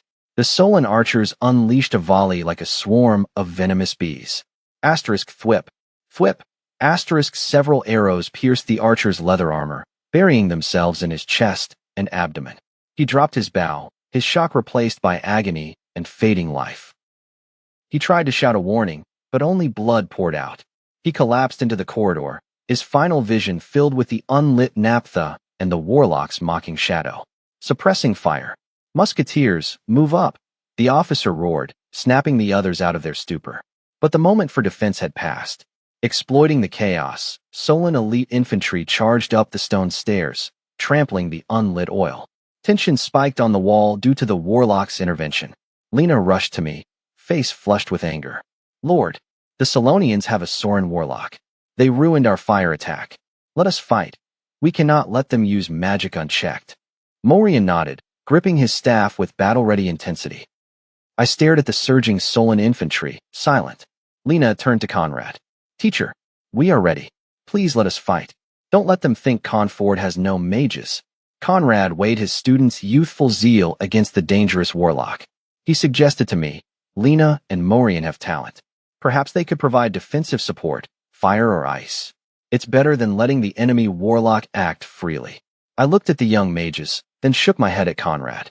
"Conrad, Lena, Morian, thank you," I said firmly. "But this is not a magic academy or a training ground. This is a battlefield." I pointed to the bloody, arrow-strewn zone. "Here, survival isn't decided by magic, but by stray bullets or a hidden blade. Your shields can block fireballs, but can they stop every surprise attack from every angle?" I looked at the pale Lena. "You have bright futures. I will not risk your lives against battle-hardened Sorin warlocks." Lena tried to argue, but Conrad placed a hand on her shoulder, signaling her to stop. He knew I was right. As a mentor, Conrad knew his students lacked the cold, survival instincts forged only in blood. Conrad had only agreed because of his deep trust in his brother, me. I cherished this bond. But I saw the bigger picture. These apprentices were rare talents. They were Conrad's legacy. Their value far exceeded their immediate combat utility. Sending them into the meat grinder of Conford against veteran warlocks was reckless. If either were harmed, I could never face Conrad again. The battlefield was a place of raw, unprincipled violence, unlike the regulated duels of the academy. Your place is not here, I said, eyes fixed on the gray-robed warlock. Protecting yourselves is your greatest contribution. As for that warlock, I have a way to handle him. I turned to Brendan. Order the artillery. Target the enemy archers. Disrupt their formation. Brendan immediately signaled the high ground battery with red and yellow flags. The 6-pounder cannon, installed overnight by Old Wally, was aimed directly at the dense cluster of Solon archers. The gun crew stood ready, eyes locked on the signals. Seeing the order, the gun captain roared, "Target the enemy archers. Load." The crew loaded the powder charge and a heavy iron cannonball. A crewman rammed the charge home, then pierced the fuse. The captain adjusted the aim, calculating the trajectory. He checked the target one last time and shouted, "Fire!" The igniter touched the fuse. Sizzle! A deafening blast erupted. Boom! The cannon recoiled against the buffers, spewing fire and thick white smoke. The crew covered their ears against the shockwave. A heavy iron ball screamed through the air, hurtling toward the Solon lines at lethal speed. The Solon archers, still reveling in their success, remained oblivious to the death approaching them. A Solon archer looked up to see a black speck rapidly expanding in the sky. He froze, momentarily unable to process the sight. Seconds later, the terrifying scream of the projectile hit him. Cannon, he realized, paralyzed by sudden, overwhelming dread. Before he could scream or flee, a thunderous boom echoed. The cannonball struck directly between the archer and his comrades. Like a stone hitting water, the impact instantly reduced the men to a mist of blood and severed limbs. The ball gouged a crater, spraying mud and gore over nearby soldiers. Its momentum barely checked. It continued to bounce forward with terrifying speed. Like a reaper's scythe, it plowed through the dense ranks. Any archer in its path was crushed, limbs shattered, and organs ruptured, leaving a trail of carnage. On its third bounce, the projectile slammed into a squad of heavy-armored Solon infantry waiting in the rear. Their thick plate armor crumpled like paper, and the soldiers within were crushed to death instantly. Finally, having spent its kinetic energy, the ball smashed into an arrow supply tent, injuring more soldiers before coming to a halt amidst the wreckage. A single shot caused over 20 casualties and shattered the Solon formation, spreading panic like a plague. Artillery. It's their cannons. Scatter. Take cover. Solon officers struggled to maintain order, but discipline crumbled before the terror of an invisible, unstoppable weapon. From the walls, I watched the chaos through a telescope. Artillery. Keep firing to prevent them from regrouping. Musketeers. Free fire. Target any soldiers attempting to rush the corridor. At the rear watchtower, Harold felt a moment of relief as his shield carts successfully bridged the obstacle. A faint, fleeting look of ease crossed his strained face. His army had bled for 10 days to clear this single, seemingly minor passage. The casualties and delays had been a severe test of his authority. With the path open, the true siege was finally beginning. He prepared to order his elite infantry to launch the final assault. Just as he raised his arm, he spotted a tiny black appearing over Conford, rapidly growing in his vision. It was no arrow or stone. Its speed and trajectory signaled destruction. Cannonball, Harold realized instantly. His bodyguards lunged to shield him, attempting to pull him from the tower's edge. Back off, Harold shoved them aside. A veteran of many battles, he saw the trajectory was aimed far from his position, targeting the dense archer ranks instead. He stood firm, eyes locked on the deadly iron ball. He wanted to witness the power of the weapon that had devastated the Sparrow Legion. He watched, his pupils contracting. The ball slammed into the center of the archer formation. There were no screams, only a dull, horrific thud and a burst of blood. Several archers vanished, replaced by mangled flesh and a cratered earth. The ball bounced again, rolling through the ranks with relentless momentum, carving a path of broken bones and dying wails. As he assessed the damage, another dull, familiar roar erupted from the city walls. Boom! A second shot followed, slamming into another part of the panicked, regrouping archer formation.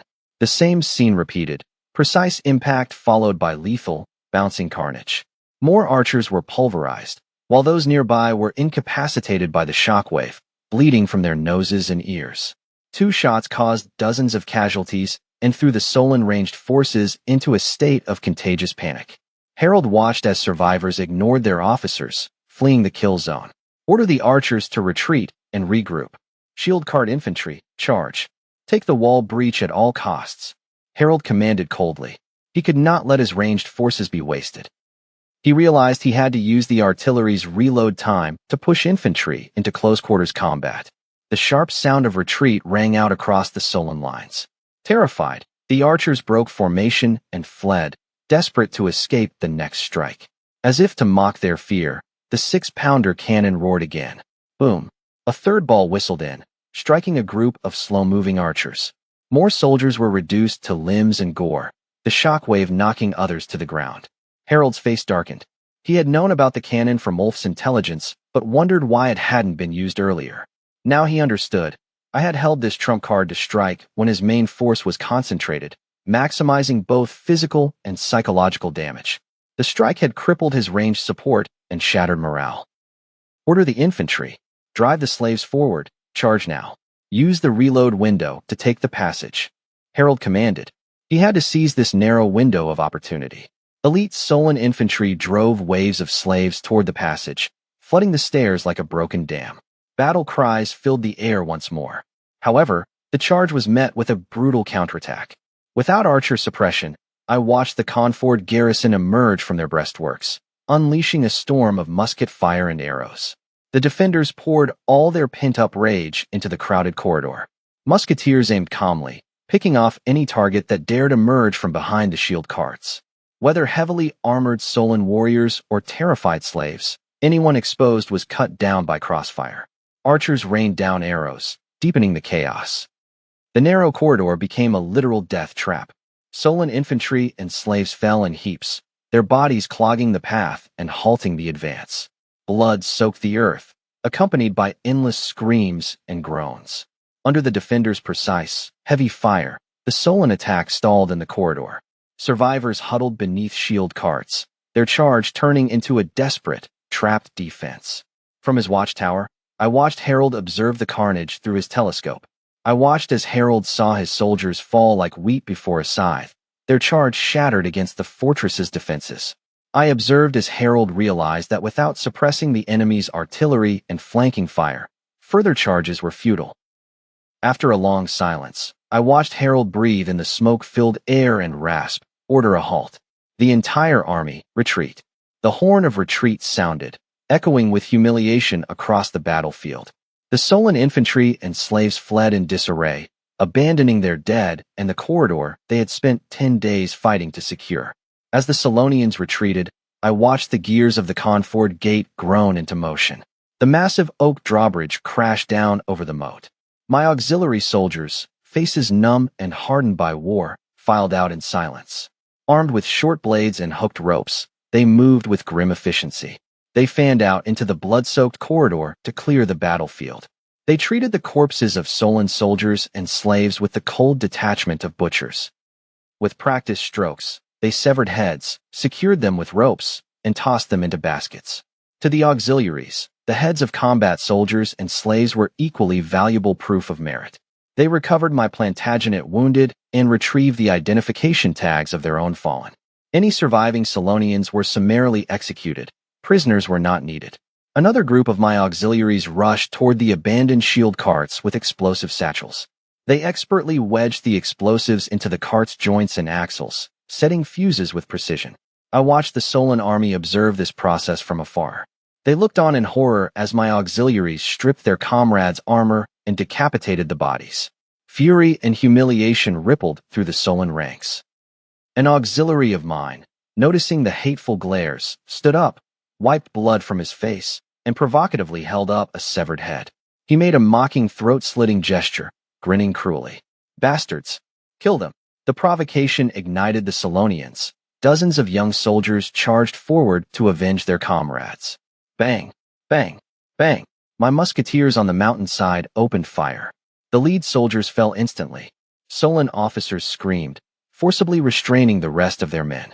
They stood by, teeth gritted and fists clenched in impotent rage. The cleanup concluded. The baskets of heads were hauled inside, and my auxiliaries lit the fuses before sprinting back to the gate. As the last soldier vanished, the drawbridge rose and sealed shut. The moment it closed, a series of deafening explosions rocked the corridor. Fireballs erupted as the shield carts were obliterated, scattering wood, metal, and mangled remains into the air. The corridor was once again blocked by debris and corpses. My defenders cheered, "Long live Confort! Long live Lord Carl!" The shouts echoed through the mountains. I stood on the wall, surrounded by my cheering men. The roar of the crowd was like a tidal wave, filled with the fervor of survivors and fanatical devotion to me. Despite the high morale, I remained calm. I didn't cheer. I simply stared across the wreckage toward the silent Solon camp. A faint, cold smile played on my lips, a silent declaration of war. I knew someone in those tents was watching me through a telescope. In the Solon command tower, I watched Harold lower his brass telescope. He stood motionless. The image of me still burned into his mind. Despite the distance, I knew he felt the weight of my cold, confident, and mocking gaze. 10 days of blood and thousands of casualties had resulted only in a humiliating defeat and mockery for him. Yet, beneath his anger, a fierce desire for conquest surged, a beast awakened by failure. I was no longer just an obstacle. I was a target Harold had to personally crush. This challenge excited him more than any previous conquest. He turned to his generals, his expression hardening into absolute authority, and fixed his gaze on his brother, Sven. "The frontal assault on the corridor ends here," Harold declared. "Further attempts are merely throwing lives away against their artillery." Sven looked relieved but frustrated. Before Sven could suggest a siege, Harold ordered, "Tell the craftsmen to stop the frontal assault. I want arrow towers built beyond the range of their cannons. They must be taller than the mountain itself, allowing our archers to overlook their walls and suppress them." Sven realized the tactical brilliance. Height would neutralize the mountain defenses and expose the fortress's vulnerabilities. "A brilliant plan, brother," Sven noted. "But building towers that tall will take at least 10 days. Is that too long?" He hinted at the risks of such a long delay and questioned if a more direct approach or retreat was warranted. Harold, ignoring the hesitation, ordered the corridor sealed. "If we cannot ascend, they shall not descend. Let them watch us build arrow towers until we crush their castle." Having issued his orders, Harold turned and strode away from the watchtower without a glance at Sven. Sven watched his brother depart, his intended words dissolving into a sigh of resignation. He knew Harold. After such a setback, he would never abandon his objective. A 10-day siege tower construction meant a long, brutal war of attrition. Suppressing his anxiety, Sven turned to relay the orders. At the royal palace in Play City, Friedrich knelt on the cold marble, helmet tucked under his arm, his face etched with urgency. Having just retreated to Old Osric Castle, he looked haggard from the fighting, yet his eyes burned with intensity. "Your Majesty, I implore you to send reinforcements to Confort," he echoed through the hall. "My brother Karl holds the city against 100,000 Solonians alone. He is in grave danger. If Confort falls, the northern frontier is exposed. I will lead a small detachment of elite cavalry to break the siege and save Karl." King Heinrich XI frowned. He did not want to lose me, a legendary young lord of the northern frontier. Confort's strategic value in pinning down Solon forces was immense. Yet, looking at his hesitant, whispering ministers, he felt trapped. The royal capital had just survived a siege. His remaining troops were the core defense of the kingdom's center. Losing the capital would be a catastrophe. After a long silence, Heinrich spoke wearily. "Friedrich, I admire your loyalty, but the capital is vulnerable. I cannot spare these troops." He signed an imperial decree and handed it to an attendant. "Order Count Eisenberg, governor of Eglinist, to immediately dispatch elite reinforcements to Confort." Friedrich's heart sank. Relying on the cowardly, treacherous Count Eisenberg was like asking a tiger for its skin. "Your Majesty, the Count will never risk his forces to save a man he envies," Friedrich protested. "Enough." Heinrich waved him off. "Eisenberg has the men and the fortress. It is his duty. The matter is settled." Friedrich bowed. "As you command," though his heart turned cold. As expected, the decree sent to Eglinist was ignored. Count Eisenberg dismissed the order, claiming his own forces were needed to guard against Solonian remnants. Friedrich, desperate, petitioned the king repeatedly and even knelt outside the palace. "Heinrich, finally angered by Eisenberg's blatant defiance, felt his royal authority challenged. Even Queen Katerina, usually detached from politics, was moved by Friedrich's plight and her husband's frustration. She traveled to Eglinist herself to confront her father. The details of their meeting remained private, but news soon followed. Count Eisenberg announced he would send 10,000 men under his trusted commander, Sir Valerius, to aid Confort. Friedrich was overjoyed. While insufficient against 100,000, it was a start. He immediately departed for Eglinist to join the relief force. At the governor's mansion in Eglinist, Count Eisenberg sat lazily on a bearskin chair, polishing his ornate sword. Seeing Friedrich arrive, he offered a mocking smile. "Ah, the heroic Friedrich. Why leave the king's favor to visit my humble fortress?" Eisenberg sneered. Friedrich suppressed his rage and bowed. "Count, I am here to join Sir Valerius. When do we depart?" "Depart? Don't be rash." Eisenberg sipped his wine. "Moving 10,000 men requires logistics and preparation. Valerius is preparing. Soldiers need to be fed, unlike those who brag about minor defensive feats to the king." Friedrich bit his tongue. "Confort is dying. Every moment counts. I am being cautious. If we walk into a trap, who is responsible? You? Go wait for Valerius." Friedrich left, seething. The preparations took 3 days, with Valerius inventing endless excuses. On the 4th day, a force of barely 8,000 second-rate troops finally crawled out of Eglinist. Their pace was agonizing. They marched less than 20 miles a day, camping early as if on a holiday.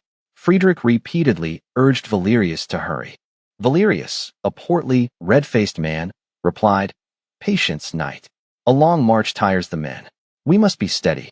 Valerius used bureaucratic jargon to mask his deliberate sluggishness. Friedrich realized this was Eisenberg's plot: fulfill the king's order in name, but ensure the relief force arrived too late. Eisenberg wanted me dead to eliminate a rival without risking his own men. He would simply claim the city fell before they could arrive. Despair burned in Friedrich's chest. He knew this relief force was useless. He made one last plea. "Sir, let me take a small cavalry detachment ahead. I must reach Confort." Valerius smirked. "Too dangerous, knight. I cannot risk you. Stay with the main force." His last hope shattered. Friedrich sat on his horse, staring north toward Confort, his knuckles white with rage. I felt an unprecedented sense of helplessness and sorrow. Despite my martial prowess, I was shackled by bureaucratic intrigue, forced to watch my brother struggle in despair. I looked up, letting the cold wind lash my dusty face, and silently vowed, "Karl, my dear brother, hold on. I am coming to save you." Days passed, and the Solon camp transformed into a bustling construction site. The air, once thick with smoke and blood, now carried the scent of fresh timber, the clanging of hammers, and the roar of labor. Near Confort Mountain, 2 massive wooden structures began to rise. Towering over the tents, they were being reinforced layer by slaves and craftsmen.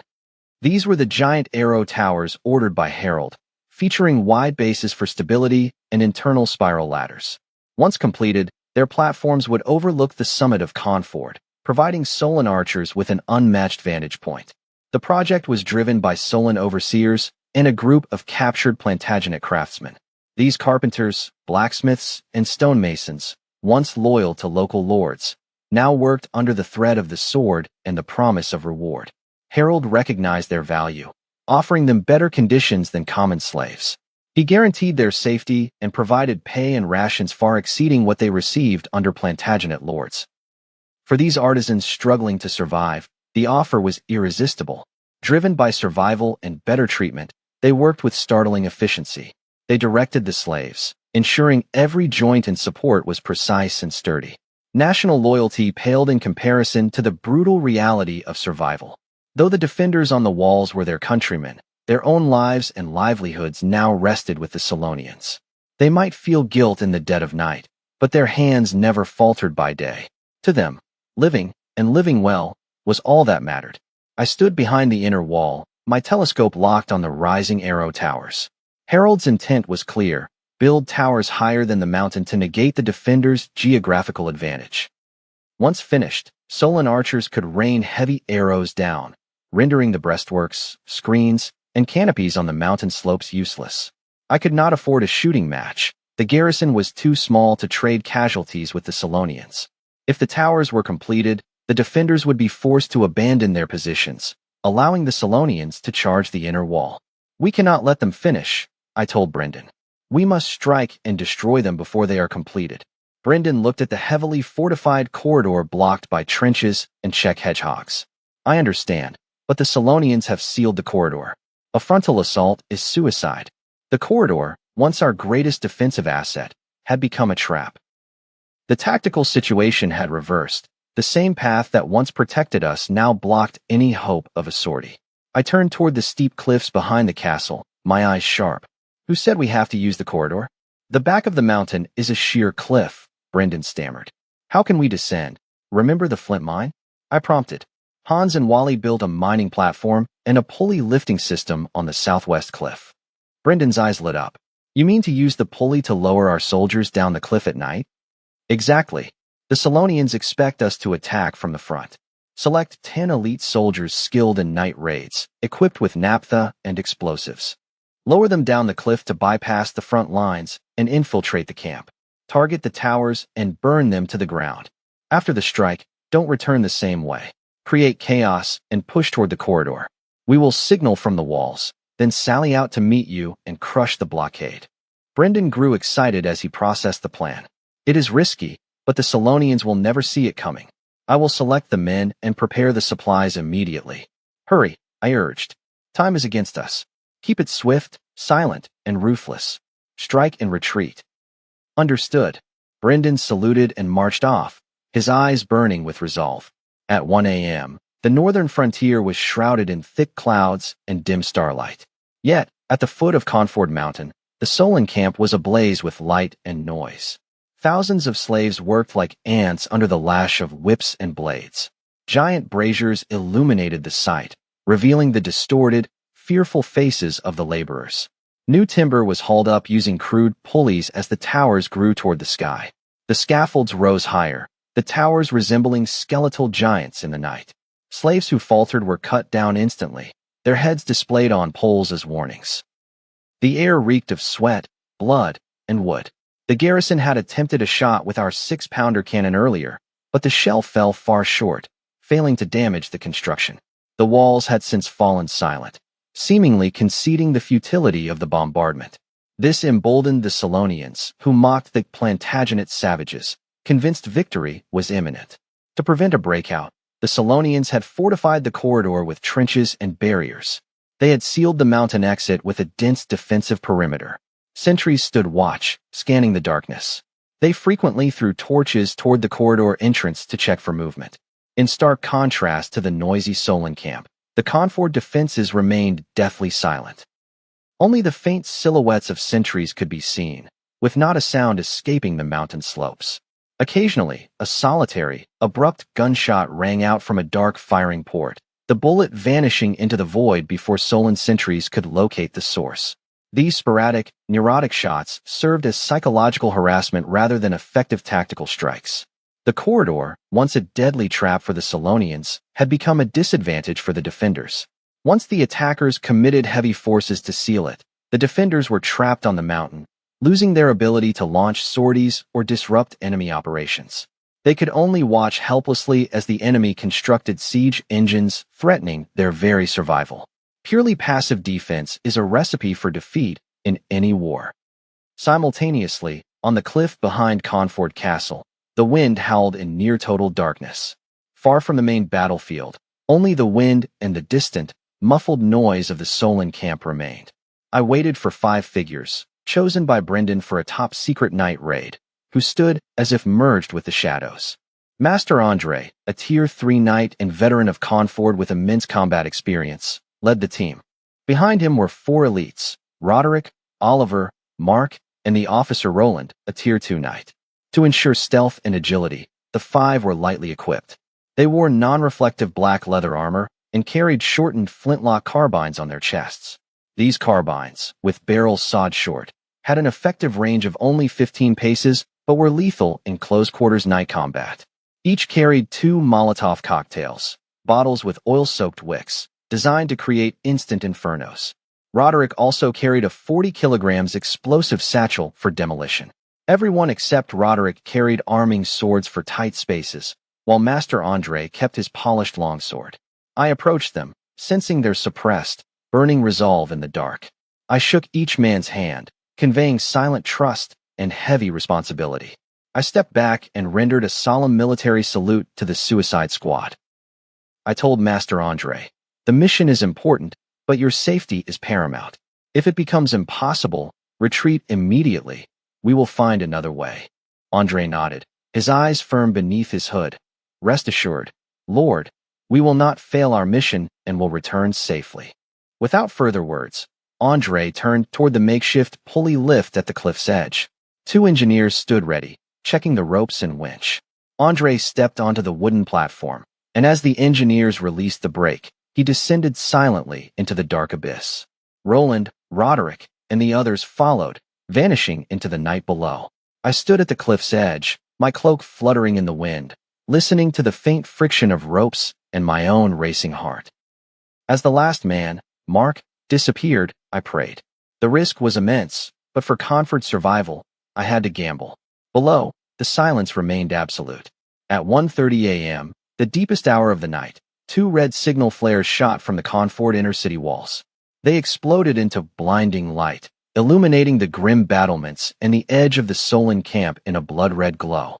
The signal acted like a spark in a grease fire. The Confort defense line erupted. "Fire!" the officer screamed, and a deafening volley of musket fire tore through the night. Dozens of firing ports erupted with long tongues of flame, shattering the darkness. A storm of lead rained down on the Solonian blockade, the relentless gunfire outshining any holiday fireworks. The 6-pounder cannon on the wall joined the chorus with a thunderous boom. A heavy iron ball whistled through the air, smashing into the Solonian sandbag fortifications. Though not a direct hit, the ricochet and flying debris crushed several Solon soldiers, sparking panicked screams. The unexpected intensity of the barrage threw the Solonian front line into chaos. Enemy attack. Night raid. Officers shouted as soldiers scrambled from their sleep, blindly firing arrows toward the flashes in the corridor. The darkness and the deafening noise left them unable to determine the enemy's true intent. The blockade descended into disorder. Soldiers watched the corridor exit, waiting for an infantry charge that never came. Even the Arrow Tower construction site was thrown into panic.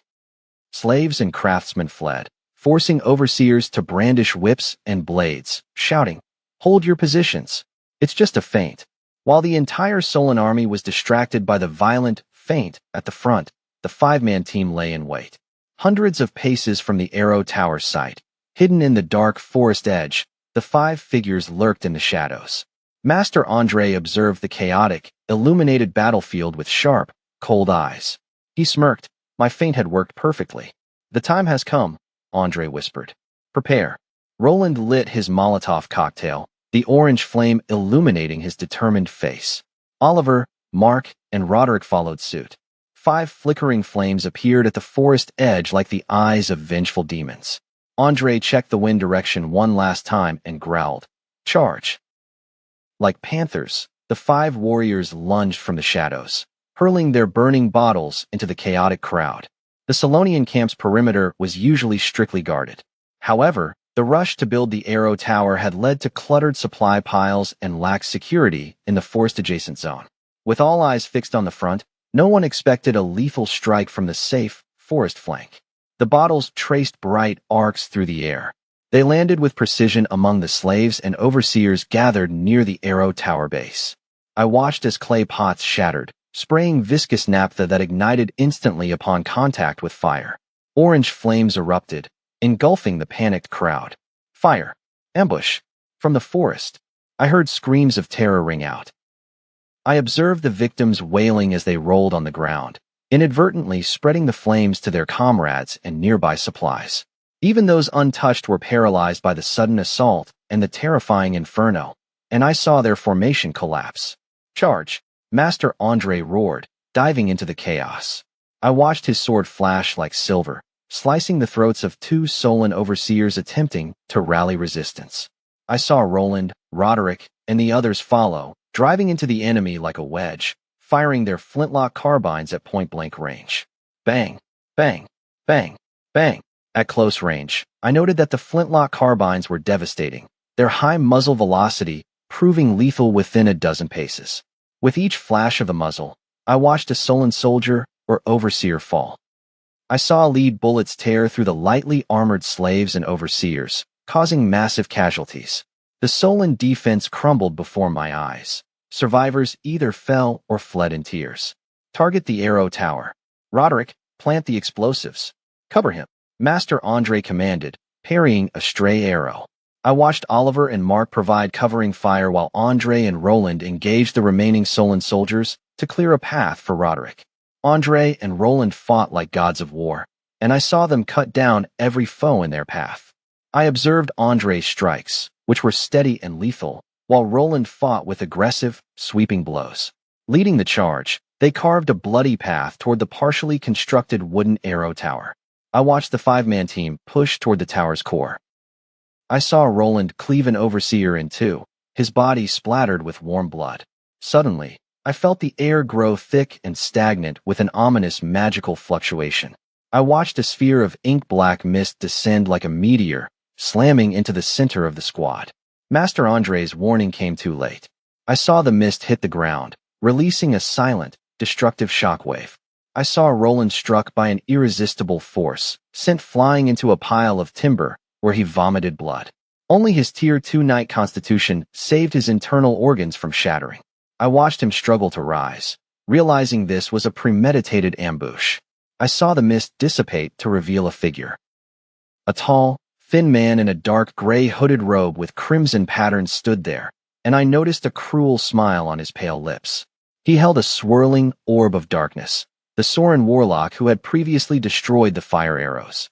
I realized he had been lying in wait. Game over. The warlock sneered, and I saw his dark orb expand as he prepared to hurl it at the disoriented squad. The destructive energy within the orb made even me, standing at a distance, feel as if my soul were being drained.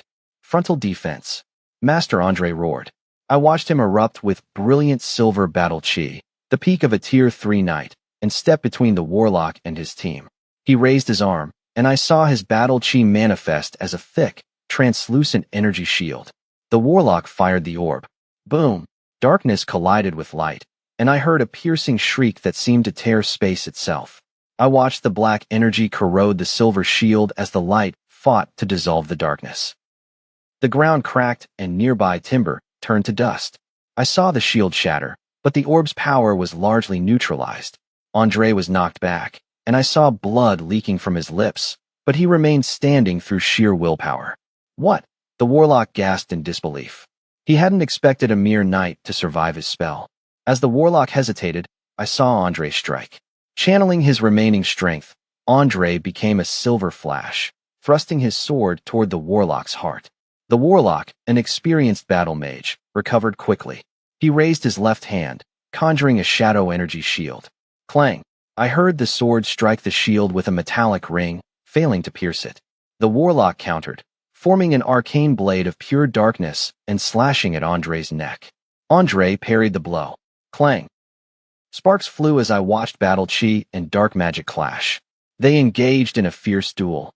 I saw Andre's strikes were steady and powerful, illuminating the area with silver light. The warlock moved erratically, using his arcane blade, curses, and mental attacks to disrupt Andre. It was a brutal clash of martial might and dark sorcery, and I saw Roland and the others forced to retreat as the energy waves destroyed the surroundings. Meanwhile, I realized the situation was worsening. The Solon soldiers, emboldened by the warlock's presence, rallied. Driven by officers and the execution squad, I saw them begin to form a perimeter. More torches appeared in the distance as I saw reinforcements arrive. Captain, we're surrounded. We have to pull back, Roderick shouted while shooting a soldier. I realized the mission to destroy the tower had failed. Survival was now the priority. Andre heard him, but was locked in a life-or-death struggle, unable to break away or issue orders. I watched Roderick make a desperate choice. He discarded his empty carbine and pulled out a 40-kilogram explosive satchel. Damn it, not for nothing. Roderick spat, lighting the long fuse. With a roar, I saw him spin and hurl the heavy satchel with all his might. Go! I watched the explosives soar in a high arc over the combatants, flying toward the base of the arrow tower. I watched the sorcerer spot the flying object and its sparks, his instant recognition of the threat clear as he moved to intercept it with a spell. Yet, in that split second of distraction, I heard a voice ring out. Your opponent is me. I observed Master Andre seize the opening, his longsword glowing with silver battle chi as he unleashed a powerful, decisive strike at the sorcerer. Forced to focus entirely on his shadow shield, the sorcerer could not stop the projectile. Boom! I saw the explosive satchel miss the tower's main pillar, landing instead at the base of the foundation. Nearby, I watched the Solon soldiers gather around the smoking, sparking bundle, confused by its nature. What is that? It's Plantagenet trash. The fuse. It's burning. I heard them cry out.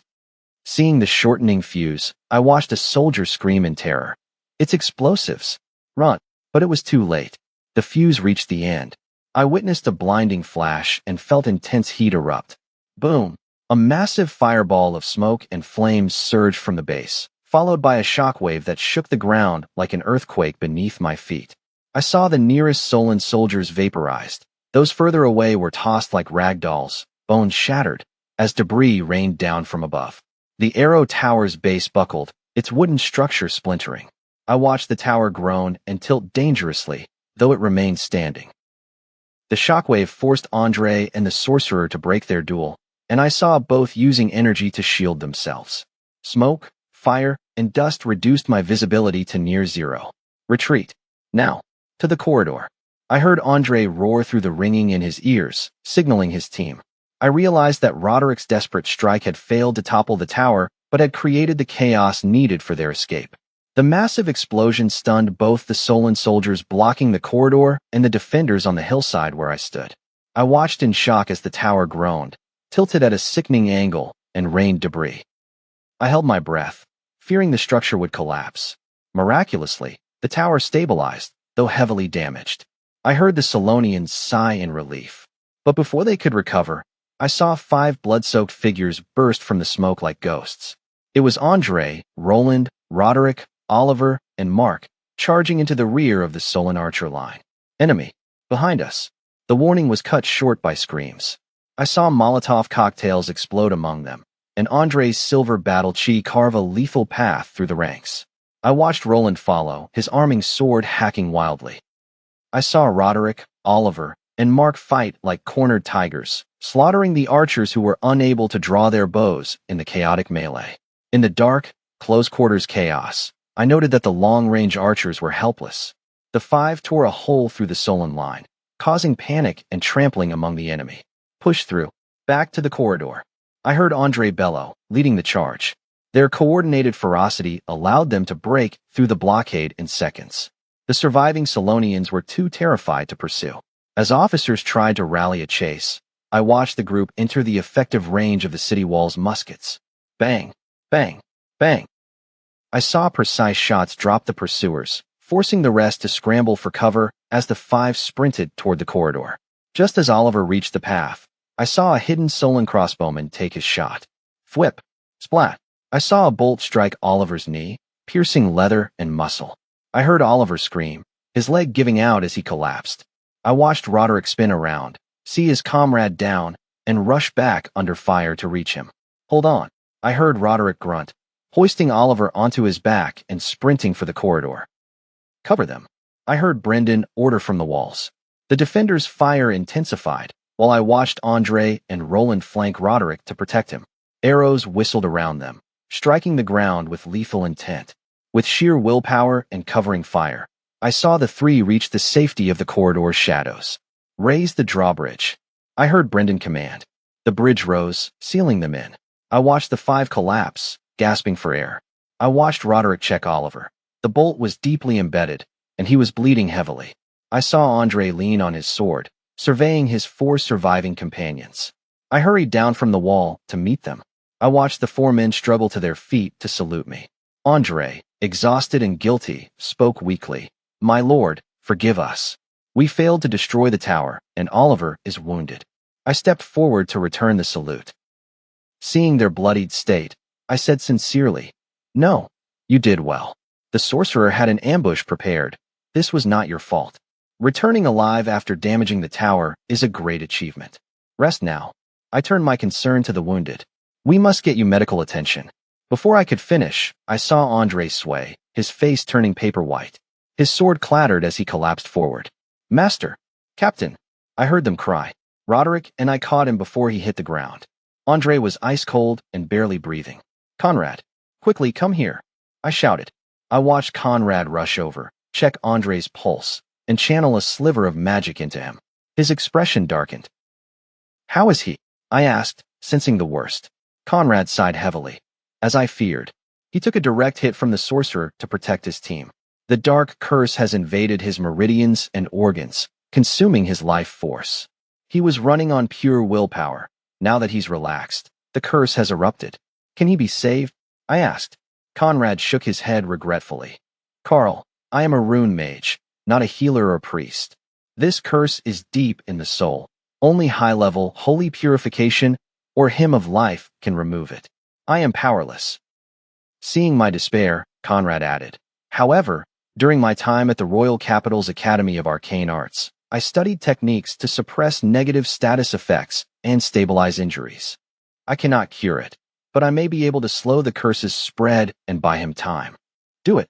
Whatever it takes, stabilize him. I urged. Conrad nodded. We must act immediately.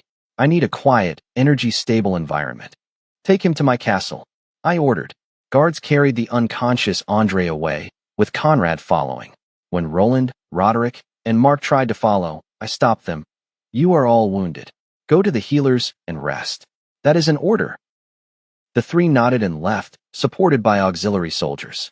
I watched Andre depart, then looked toward the brightly lit Solon camp in the distance, feeling a complex mix of emotions. The raid had disrupted the Solonians' arrow tower construction, but exposed their tactical intent and cost me the heavy wounding of Andre and Roland. Both were essential to Conford's defense. Their absence would significantly weaken the garrison. I had lost this round.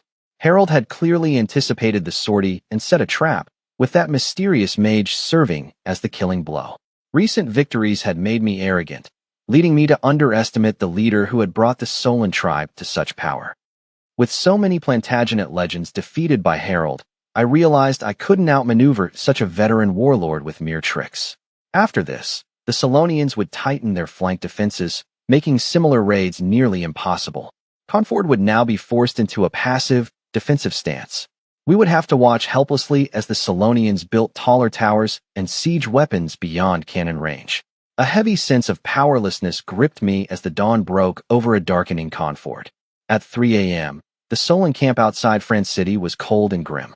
Inside the command tent, Ulf slammed a report onto his desk, his temples throbbing. The brief lines on the parchment infuriated him. Useless. 100,000 men under Harold, and they can't take a tiny fortress in half a month. It's a disgrace to the tribe. His Sparrow Legion was growing increasingly resentful. While others were raiding in the south, they were stuck freezing in the north, besieging the impenetrable France City. Seeing other legions return wealthy while his men suffered in the cold had shaken morale. With the siege dragging on, complaints within the camp were rising. Suddenly, the sounds of shouting, hoarse neighs, and musket fire erupted outside. What is happening? Ulf roared. A messenger rushed in, pale-faced. Commander! The France City garrison opened the gates and sent a cavalry force to attack our forward camp. Ulf was startled but quickly regained his composure.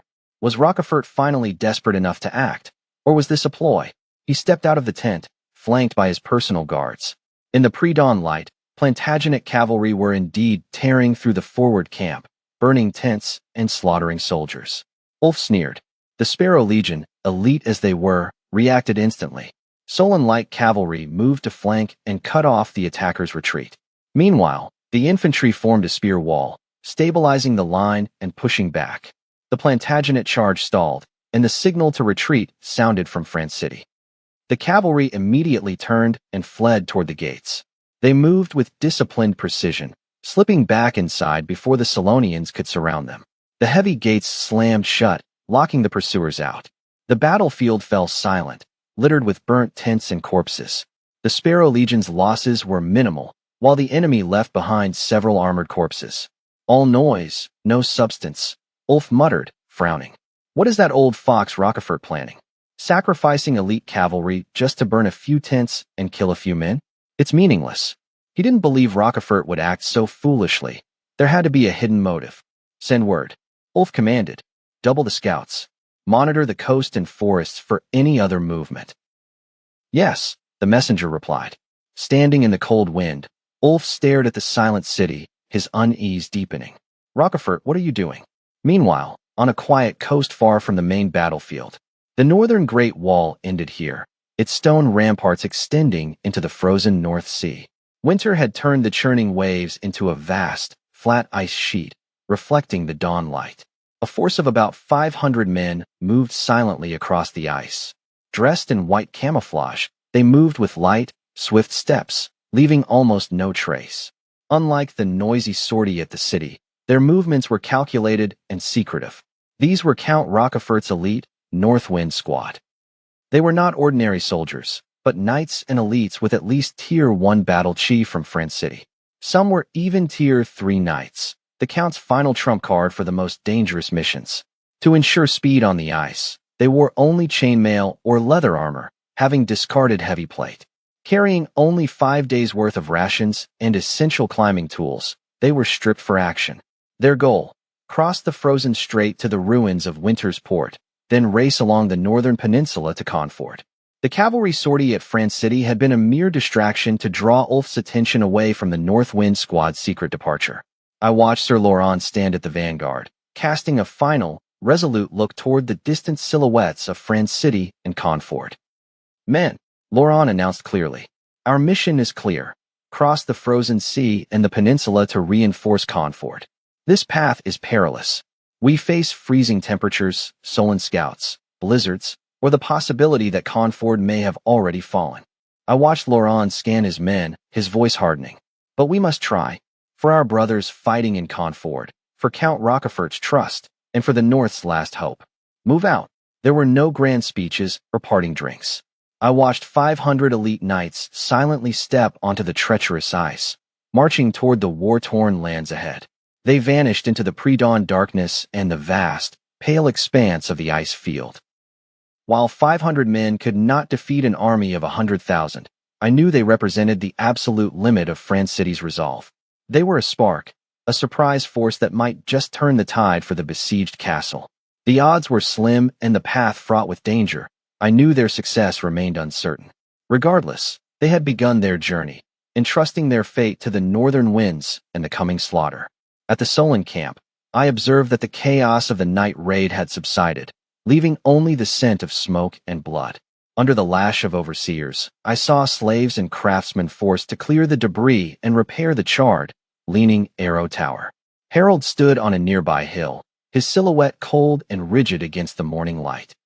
I watched him observe the workers swarming over the tower, his gaze deep and unreadable. The successful counter-ambush had been his calculated trap, planned days in advance. Through my skirmishes with him, Harold had discerned my tactical patterns. I favored unconventional, risky maneuvers to break stalemates, often catching the Solon army off guard. This creativity had indeed caused him significant trouble. Harold realized he needed to create a stage I could not resist. Thus, he chose the repairing the arrow tower ruse. He made a show of mobilizing resources, making his intent to threaten Confort's walls obvious. He knew I would never sit idly by while a lethal attack point was constructed. Driven by my daring nature, I was bound to send an elite team to destroy the tower at night. The warlock, Elaine, was his trump card. Hidden within the reserve force, Elaine was positioned to deliver a fatal blow once my raiders were deep in the trap. He expected the warlock to easily wipe out any conventional strike team. However, there was one unforeseen variable. He had not expected me to hide a Tier 3 knight, a powerhouse usually reserved for high command, in such a dangerous mission. The Tier 3 knight's explosive power nearly allowed my raiders to break through and destroy the tower. Harold paused, recalling the violent tremors of the tower base during the explosion, the most dangerous moment of his plan. Yet, the outcome ultimately favored him. To protect his comrades, the Tier 3 knight had forcibly resisted the warlock's magic, suffering severe internal backlash. With the accompanying Tier 2 knight also likely injured, I knew the Conford garrison's elite combat strength had been crippled. Without their top warriors, the defenders' resistance would crumble, easing the pressure on the Solon warriors. The trade-off was worth it. Elaine, the warlock, approached with a pale face, bowing respectfully. Great Commander, I failed to kill the Tier 3 knight, allowing him to escape after damaging the tower. I misjudged their strength. I did not expect a Tier 3 expert. Harold turned to face him after a long silence. To Elaine's surprise, Harold smiled faintly. Punishment, Harold said calmly as he walked down the hill. Elaine, you did well enough. The tower still stands, and repairs are underway. More importantly, you crippled that Tier 3 knight. You also incapacitated the Tier 2 knight. Losing two such commanders is a heavier blow to their morale than our loss of materials. He stopped, looking toward the distant castle. Last night proved that the defenders are not infallible, and their commander, Karl von Schmidt, is not omniscient. That is enough. He ordered, focus on recovering your strength. I will provide 100 slaves for you to drain their life essence to replenish your magic. We have more important battles ahead. Elaine's eyes glinted with bloodlust. Thank you, great commander. I will recover quickly to serve you. Harold waved him off, and Elaine vanished into the morning mist. Leon approached, carrying a captured flintlock carbine with a shortened barrel, salvaged from the raid. Looking weary but curious, Leon held up the weapon. Great commander, these Conford defenders have endless tricks. Look at this musket. He pointed to the mechanism. The flintlock is ingeniously crafted, far beyond the skill of an ordinary blacksmith. And they actually sawed off the barrel. It turns the shot into a wide-range scatterblast instead of a single line. These weapons are devastating at close range, especially in the chaotic night fighting we faced. Their ability to disrupt our charge despite their small numbers is exactly why they caused us such heavy casualties, I noted. I watched as Harold's attention was drawn to the strange firearm in Leon's hand, and he took the heavy carbine. I observed as it felt cold, precise, and distinctly industrial in his grip. I watched him examine the polished walnut stock, the steel barrel with its cold blue sheen, and the complex, sophisticated flintlock mechanism. It was clearly a masterpiece of Plantagenet craftsmanship, far beyond the capabilities of Solon artisans to replicate, as I well knew. Harold was no stranger to firearms and held them in high regard, as I observed from his focused expression. Decades of conflict with the Plantagenet kingdom had taught the Solon warriors the pain of facing our muskets and cannons, a fact I had witnessed firsthand. I watched him recall the lead balls piercing heavy armor from 100 paces and the roar of cannons shattering stone walls. His army had captured various firearms during this southern campaign, as I had seen during our skirmishes. However, I knew his men were horse archers, unskilled in the complex loading and maintenance required for these weapons. Most captured guns were discarded once they broke due to neglect. Holding this weapon, I saw Harold realize the technological gap was the true barrier to Solon's rise.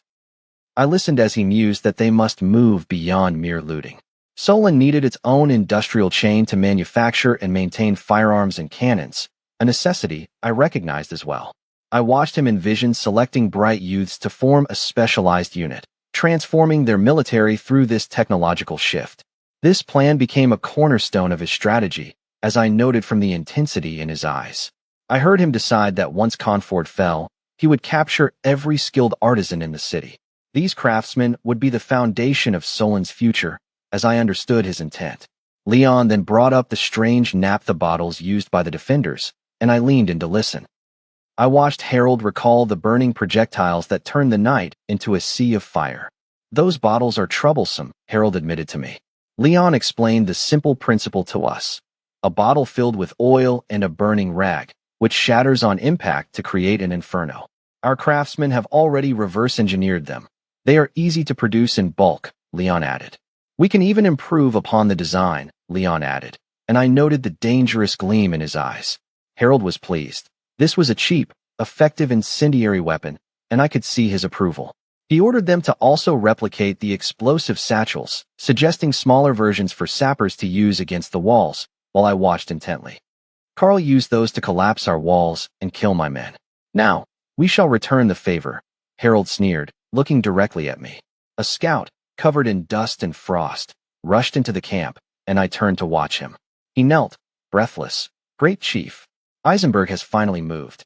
A force of 10,000 is advancing toward Confort. They are slow and disorganized, but their vanguard will reach our flank within 3 to 4 days, the scout reported to us. Harold scoffed at the news of the 10,000 reinforcements, and I observed his dismissive posture.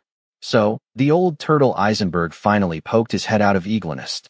Harold asked, glancing at me. A mere 10,000, and moving so timidly? They are only putting on a show for their king, he declared. His generals laughed in agreement, though I knew the threat remained. Privately, I saw that Harold knew a regular Plantagenet army on his flank could not be ignored. It was a thorn that could cause trouble, as I silently agreed. Almost immediately, another messenger arrived with a report from France City, and I watched the interaction. It was a letter from Wolfe, commander of the Sparrow Legion, which I observed being handed over. Wolfe reported that Rochefort was still holding out, but had recently sent out small, aggressive cavalry sorties, a suspicious change in behavior that I noted. My men have been freezing outside France City for months. The letter continued, which I heard read aloud. While the other legions loot the interior, we have gained nothing. Morale is plummeting. If we cannot take the city soon, should we consider withdrawing before we lose our edge? Await your command. Harold handed the report to Leon without a word, and I watched them both. Leon read it, his brow furrowing as I observed. Wolfe has a point, great chief. The Sparrow Legion is exhausted, Leon said. Leon lowered his voice. The truth is, this war weariness is spreading through the entire army, not just the Sparrow Legion, and I listened closely to his assessment. Harold was forced to acknowledge the growing unrest, and I saw the flicker of doubt on his face. It was an undercurrent I knew he could no longer ignore. Tribal leaders had already begun hinting to us that they had enough loot, and that Confort was too costly to capture. We have enough wealth and slaves to last years, they had argued in my presence. Why bleed our warriors for a ruined shell of a city? Others had warned that even a small Plantagenet relief force was a complication they didn't need, and I watched Harold weigh their words. If we get bogged down here, we risk losing our hard-won spoils and failing our return to the northern frontier. Though phrased differently, the core sentiment was clear to me. The soldiers had grown rich and lost their hunger for battle. Initially, they fought for survival and wealth. Now, they were satiated. After months of pillaging, every survivor was laden with gold, silver, silk, porcelain, and chained slaves. Possessions breed fear of loss, and fear of loss kills the will to fight. Morale plummeted. The prospect of attacking the heavily fortified, stubborn Carnford for little gain felt like a death sentence.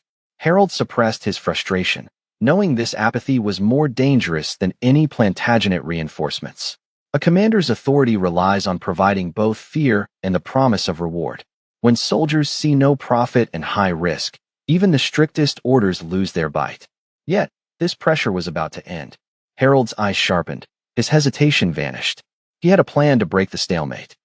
He turned to Leon, his voice resolute. Write a letter to Ulf immediately.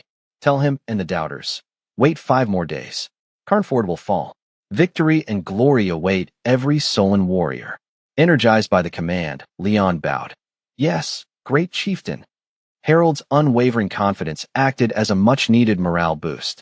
Leon left to draft the letter. Alone, Harold stared at Carnford Castle. The morning sun hit the stone walls, but his gaze remained cold. He smirked, whispering to me, his distant rival. Karl von Schmidt, it seems you aren't always ahead. This time, I've outplayed you. Watch from your shell as your walls are eroded and your hope dies. Your end is prepared. The night wind couldn't extinguish the predatory glint in his eyes. The following days confirmed Harold's prediction. After the night raid, I knew the Carnford garrison was incapable of sorties. The rear cliff was sealed, and the secret pulley system was destroyed. Trapped, I watched my defenders helpless as 2 massive arrow towers rose higher than the mountain peak itself. When the Solon craftsmen finished, the towers loomed over the battlefield like giants. The sheer height of the towers cast a crushing psychological shadow over my garrison. Harold struck immediately. Elite Solon archers ascended the towers that afternoon. Each platform held 30 archers. 60 elite marksmen lined the battlements. They swapped light arrows for heavy, armor-piercing bolts. They aimed down at my garrison's concealed positions with cold precision. Fire, the officer commanded. The air hummed as 60 heavy bolts rained down like spears of death. Thud, crack. The volley shredded my defenders' wooden roof protections. The heavy bolts punched through the wood, sending splinters flying. Some bolts pierced multiple layers, pinning my defenders beneath. Watch above. Screams erupted as a dozen of my soldiers were struck through their cover. The heavy bolts tore through leather armor, causing horrific, bloody wounds. It was only the first wave. The Solon archers maintained a relentless, efficient rhythm. The constant rain of arrows left my garrison's defenses in tatters. Counterattack. Target the towers, my officers screamed. My surviving musketeers and archers tried to return fire through their loopholes. The tide had turned. Shooting upward, their accuracy was crippled by gravity and wind. The Solon archers held the absolute high ground. Meanwhile, Solon ground archers provided covering fire, further suppressing my defenders. My Carnford garrison was trapped in a passive, losing position. Caught in a crossfire from above and below, my casualties mounted rapidly. The scene was a chaotic mix of groans, shouts, and the relentless thud of incoming arrows. Our geographical advantage had been neutralized by the towers. The core of my corridor defense was under terminal strain. 2 hours of bombardment caused me catastrophic losses. Nearly 100 of my men were dead or wounded, and the wooden defenses were destroyed. The vertical rain of death broke the soldiers' spirits. Seeing the carnage, I realized that holding the outer positions was now a futile waste of life. I ordered a retreat to the inner city, effectively conceding the corridor and ending the 20-day standoff. Harold gave us no time to regroup. That same afternoon, as the remnants retreated, the Solon horns sounded for a full-scale assault. Thousands of rested Solon infantry and desperate slave soldiers flooded into the corridor, ready to claim the castle. I realized the situation had shifted dramatically. Without the crossfire from the hillsides, I saw that the narrow corridor was no longer a death trap for the Solonians. I watched as the attackers surged through the blood-soaked passage, crossed the abandoned fortifications, and scrambled up the stone ramp formed by their shield carts. What had held for 20 days was breached in seconds before my eyes. I saw slave soldiers, clutching wooden shields, burst from the corridor to face the final obstacle, the moat. I knew the moat was shallow and narrow, designed only to delay the enemy for our musketeers and archers. Fire! I shouted. The order roared, and I watched the inner wall erupt with the thunder of muskets and the hiss of arrows.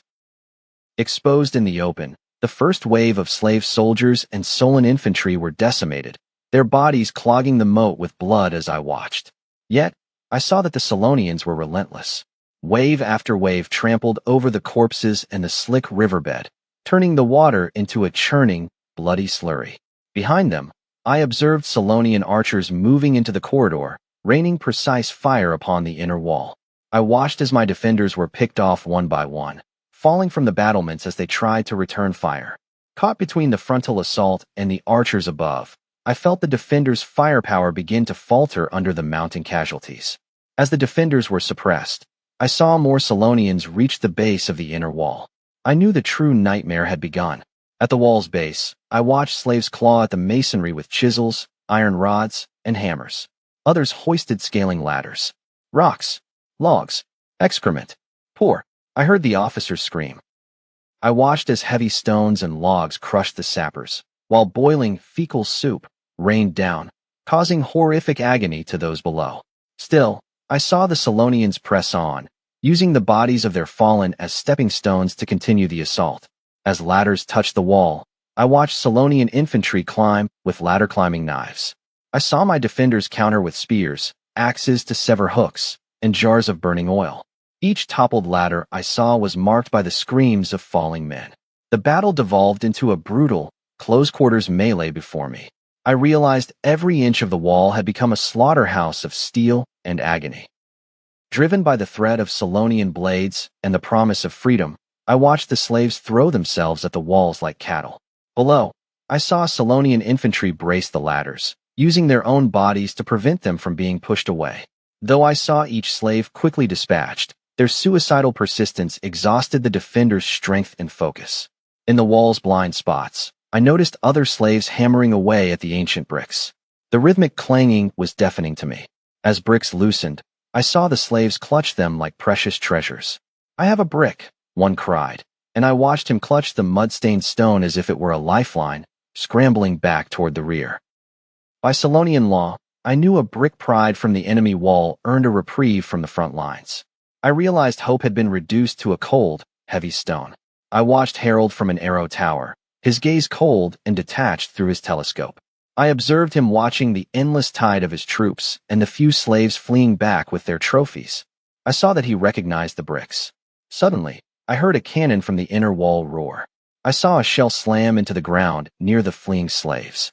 The explosion obliterated them, and I watched the men and their passports to life turn into gore and dust. I saw hope crushed in an instant. I watched Harold observe without emotion, as if he were watching ants being stepped on. I knew he cared nothing for the slaves. I noted that he only cared that the wall was finally being compromised. Pass the order, Harold said coldly. Send the second wave, and give them their gifts. The order was relayed, and I saw this new wave was different. I noticed each slave carried a small, oilcloth-wrapped package. These were clearly imitations of the explosive satchels I had seen used by the defenders. I realized Harold's craftsmen had reverse-engineered them from battlefield scraps. Though less stable than the originals, I knew they were far more destructive. I saw others carry clay jars, crude copies of our Molotov cocktails. I realized the Solonians had quickly grasped the principles of these weapons and put them into mass production. Their ability to learn and adapt was terrifying to me. Like a cold sponge, I saw them absorb their enemies' strengths to forge new blades against us. I saw the slaves carrying these explosives were paralyzed with even greater despair. I knew they understood these packages were not just tools of war, but faster tickets to their own deaths. Driven by the lash, I watched them surge once more toward the wall. I felt the base of Conford had become a hellscape. The moat was filled with corpses, and I saw the attackers wading through a slurry of blood and rot. The assault spread along the entire wall, and I saw Solonians swarming like ants. The battle for the battlements reached a fever pitch in my view. Despite our desperate resistance, I saw the sheer volume of the assault force breaches in several sectors. I watched heavy-armored Solonian knights climb the ladders, wielding battle axes and maces to carve out a foothold. I felt the absence of Master André and Roland keenly. Without their prowess, I knew every repelled knight cost us dearly in blood. Musketeer Company. Front battlements. Volley. I heard an officer scream. Bang, bang, bang. I watched my musketeers fire at point-blank range, their lead balls punching through even the heavy plate armor. I saw knights collapse in sprays of blood, falling from the ramparts. The volley bought us time, but I knew the crisis remained. The assault at the base was more dangerous, as I knew the loss of the hillside positions left the wall's foundation vulnerable. I watched slaves hammer and claw at the masonry, their work hidden by the chaos above. The dull, rhythmic thudding of their tools sounded like a death knell beneath my feet. I watched as our defenders tried to pick off the slaves mining the wall, but they were suppressed by precise, heavy arrows from the rear. I saw the wall's foundation being pried apart, causing cracks to spread and the structure to groan. Suddenly, I saw a heavy, irregular canvas-wrapped bundle hurled from the battlements, crashing into the densest cluster of slaves. I watched the slaves look up in confusion as the bundle struck one of them. I saw them scream at the sight of the hissing, sparking fuse just before a cataclysmic explosion engulfed them. Boom! I witnessed the 40 kilograms bundle, packed with black powder, caltrops, and iron shards, detonate with devastating force. I saw a cloud of fire, smoke, and gore erupt from the impact site. I watched the shockwave shred nearby slaves and Solon soldiers, while shrapnel turned those further away into sieves. The wall base was cleared, leaving behind a nauseating scene of carnage and blood that I could not look away from. The blast decimated the workers and shattered the attacking forces' morale, which I noted with grim satisfaction. I saw the surviving slaves panic and attempt to flee. Deserters die? Execution squad, forward! The Solon officer roared, and I watched his men obey. I watched the execution squad cut down the fleeing slaves, forcing the rest to halt. Second wave. Use the explosive satchels. Below the wall, the officer commanded, and I watched him drive a new group of terrified slaves toward the blood-soaked wall. I saw the defenders on the wall had no respite, immediately facing new scaling ladders and incoming arrows. I watched the second wave of slaves, driven by the execution squad, rush over the pile of corpses to the wall. I saw them shove small, improvised explosive satchels into the wall's cracks, ignite them, and scramble back. Bang! Boom! I felt successive explosions rock the wall, causing significant structural damage. I watched the ancient wall tremble, its internal structure loosening as cracks webbed across the masonry. I saw the defenders struggle to keep their footing as morale plummeted. "Don't let them continue. Throw the explosives," Otto bellowed, and I saw his eyes were bloodshot. I watched the defenders heave another 40 kilograms explosive bundle over the battlements. Boom! I saw a massive explosion incinerate the gathered slaves and nearby Solon soldiers. The area at the base of the wall was cleared once more, as I observed from my position. Yet, I saw the Solon assault continue like an endless tide. A third wave arrived immediately. I watched these slaves carry Molotov cocktails, hurling them toward the battlements with their remaining strength. Most hit the outer wall, but I saw some land among the defenders. I watched the clay pots shatter, spreading sticky, burning liquid. Fire! Help! I heard screams erupt as soldiers were set ablaze. I saw several defenders become human torches, their leather armor catching fire. I watched their attempts to extinguish the flames with sand or clothes prove ineffective. As fire threatened to ignite nearby ammunition, I felt a chilling, icy current surge from behind the gatehouse. I watched the cold wave instantly snuff out the flames, leaving only smoke and charred remains. I saw the burning soldier saved, though he was severely scorched. I watched the survivor gasp, looking toward the source of the magic. I saw Morian standing in the shadows of the inner city stairs, lowering his staff with a firm gaze. Though I knew he was forbidden from direct combat, he was permitted to provide emergency magical support. I recognized that his timely intervention saved lives and halted the fire. I watched Morian nod at the soldier and return his focus to the battlefield, staff ready. I saw the Solon assault intensify as new infantry charged forward. I watched them climb ladders and hurl more improvised explosives onto the wall. While less lethal than the heavy bundles, I noted that the blast disrupted the defenders' formation and rhythm. I saw the wall become chaotic and visibility drop. "Now, scale the wall," the Solon officer shouted, and I watched him send plate armor knights rushing up. I watched the knights climb the ladders, ignoring arrows, and leap onto the battlements. "Spearmen, hold the line," the defender officer croaked, and I listened to his desperate command. I watched the wall turn into a meat grinder. Spearmen thrust their weapons through the gaps. I saw them fight to knock the invading knights back. I heard screams fill the air as Solon soldiers were struck and fell. I watched the Solon knights use shields to deflect spears before leaping onto the wall to engage in brutal melee with axes and maces. I saw more Solon infantry swarm the ladders, turning the wall into a chaotic slaughterhouse. I heard the sounds of clashing steel, breaking bones, and dying roars fill the air as soldiers fought with everything they had.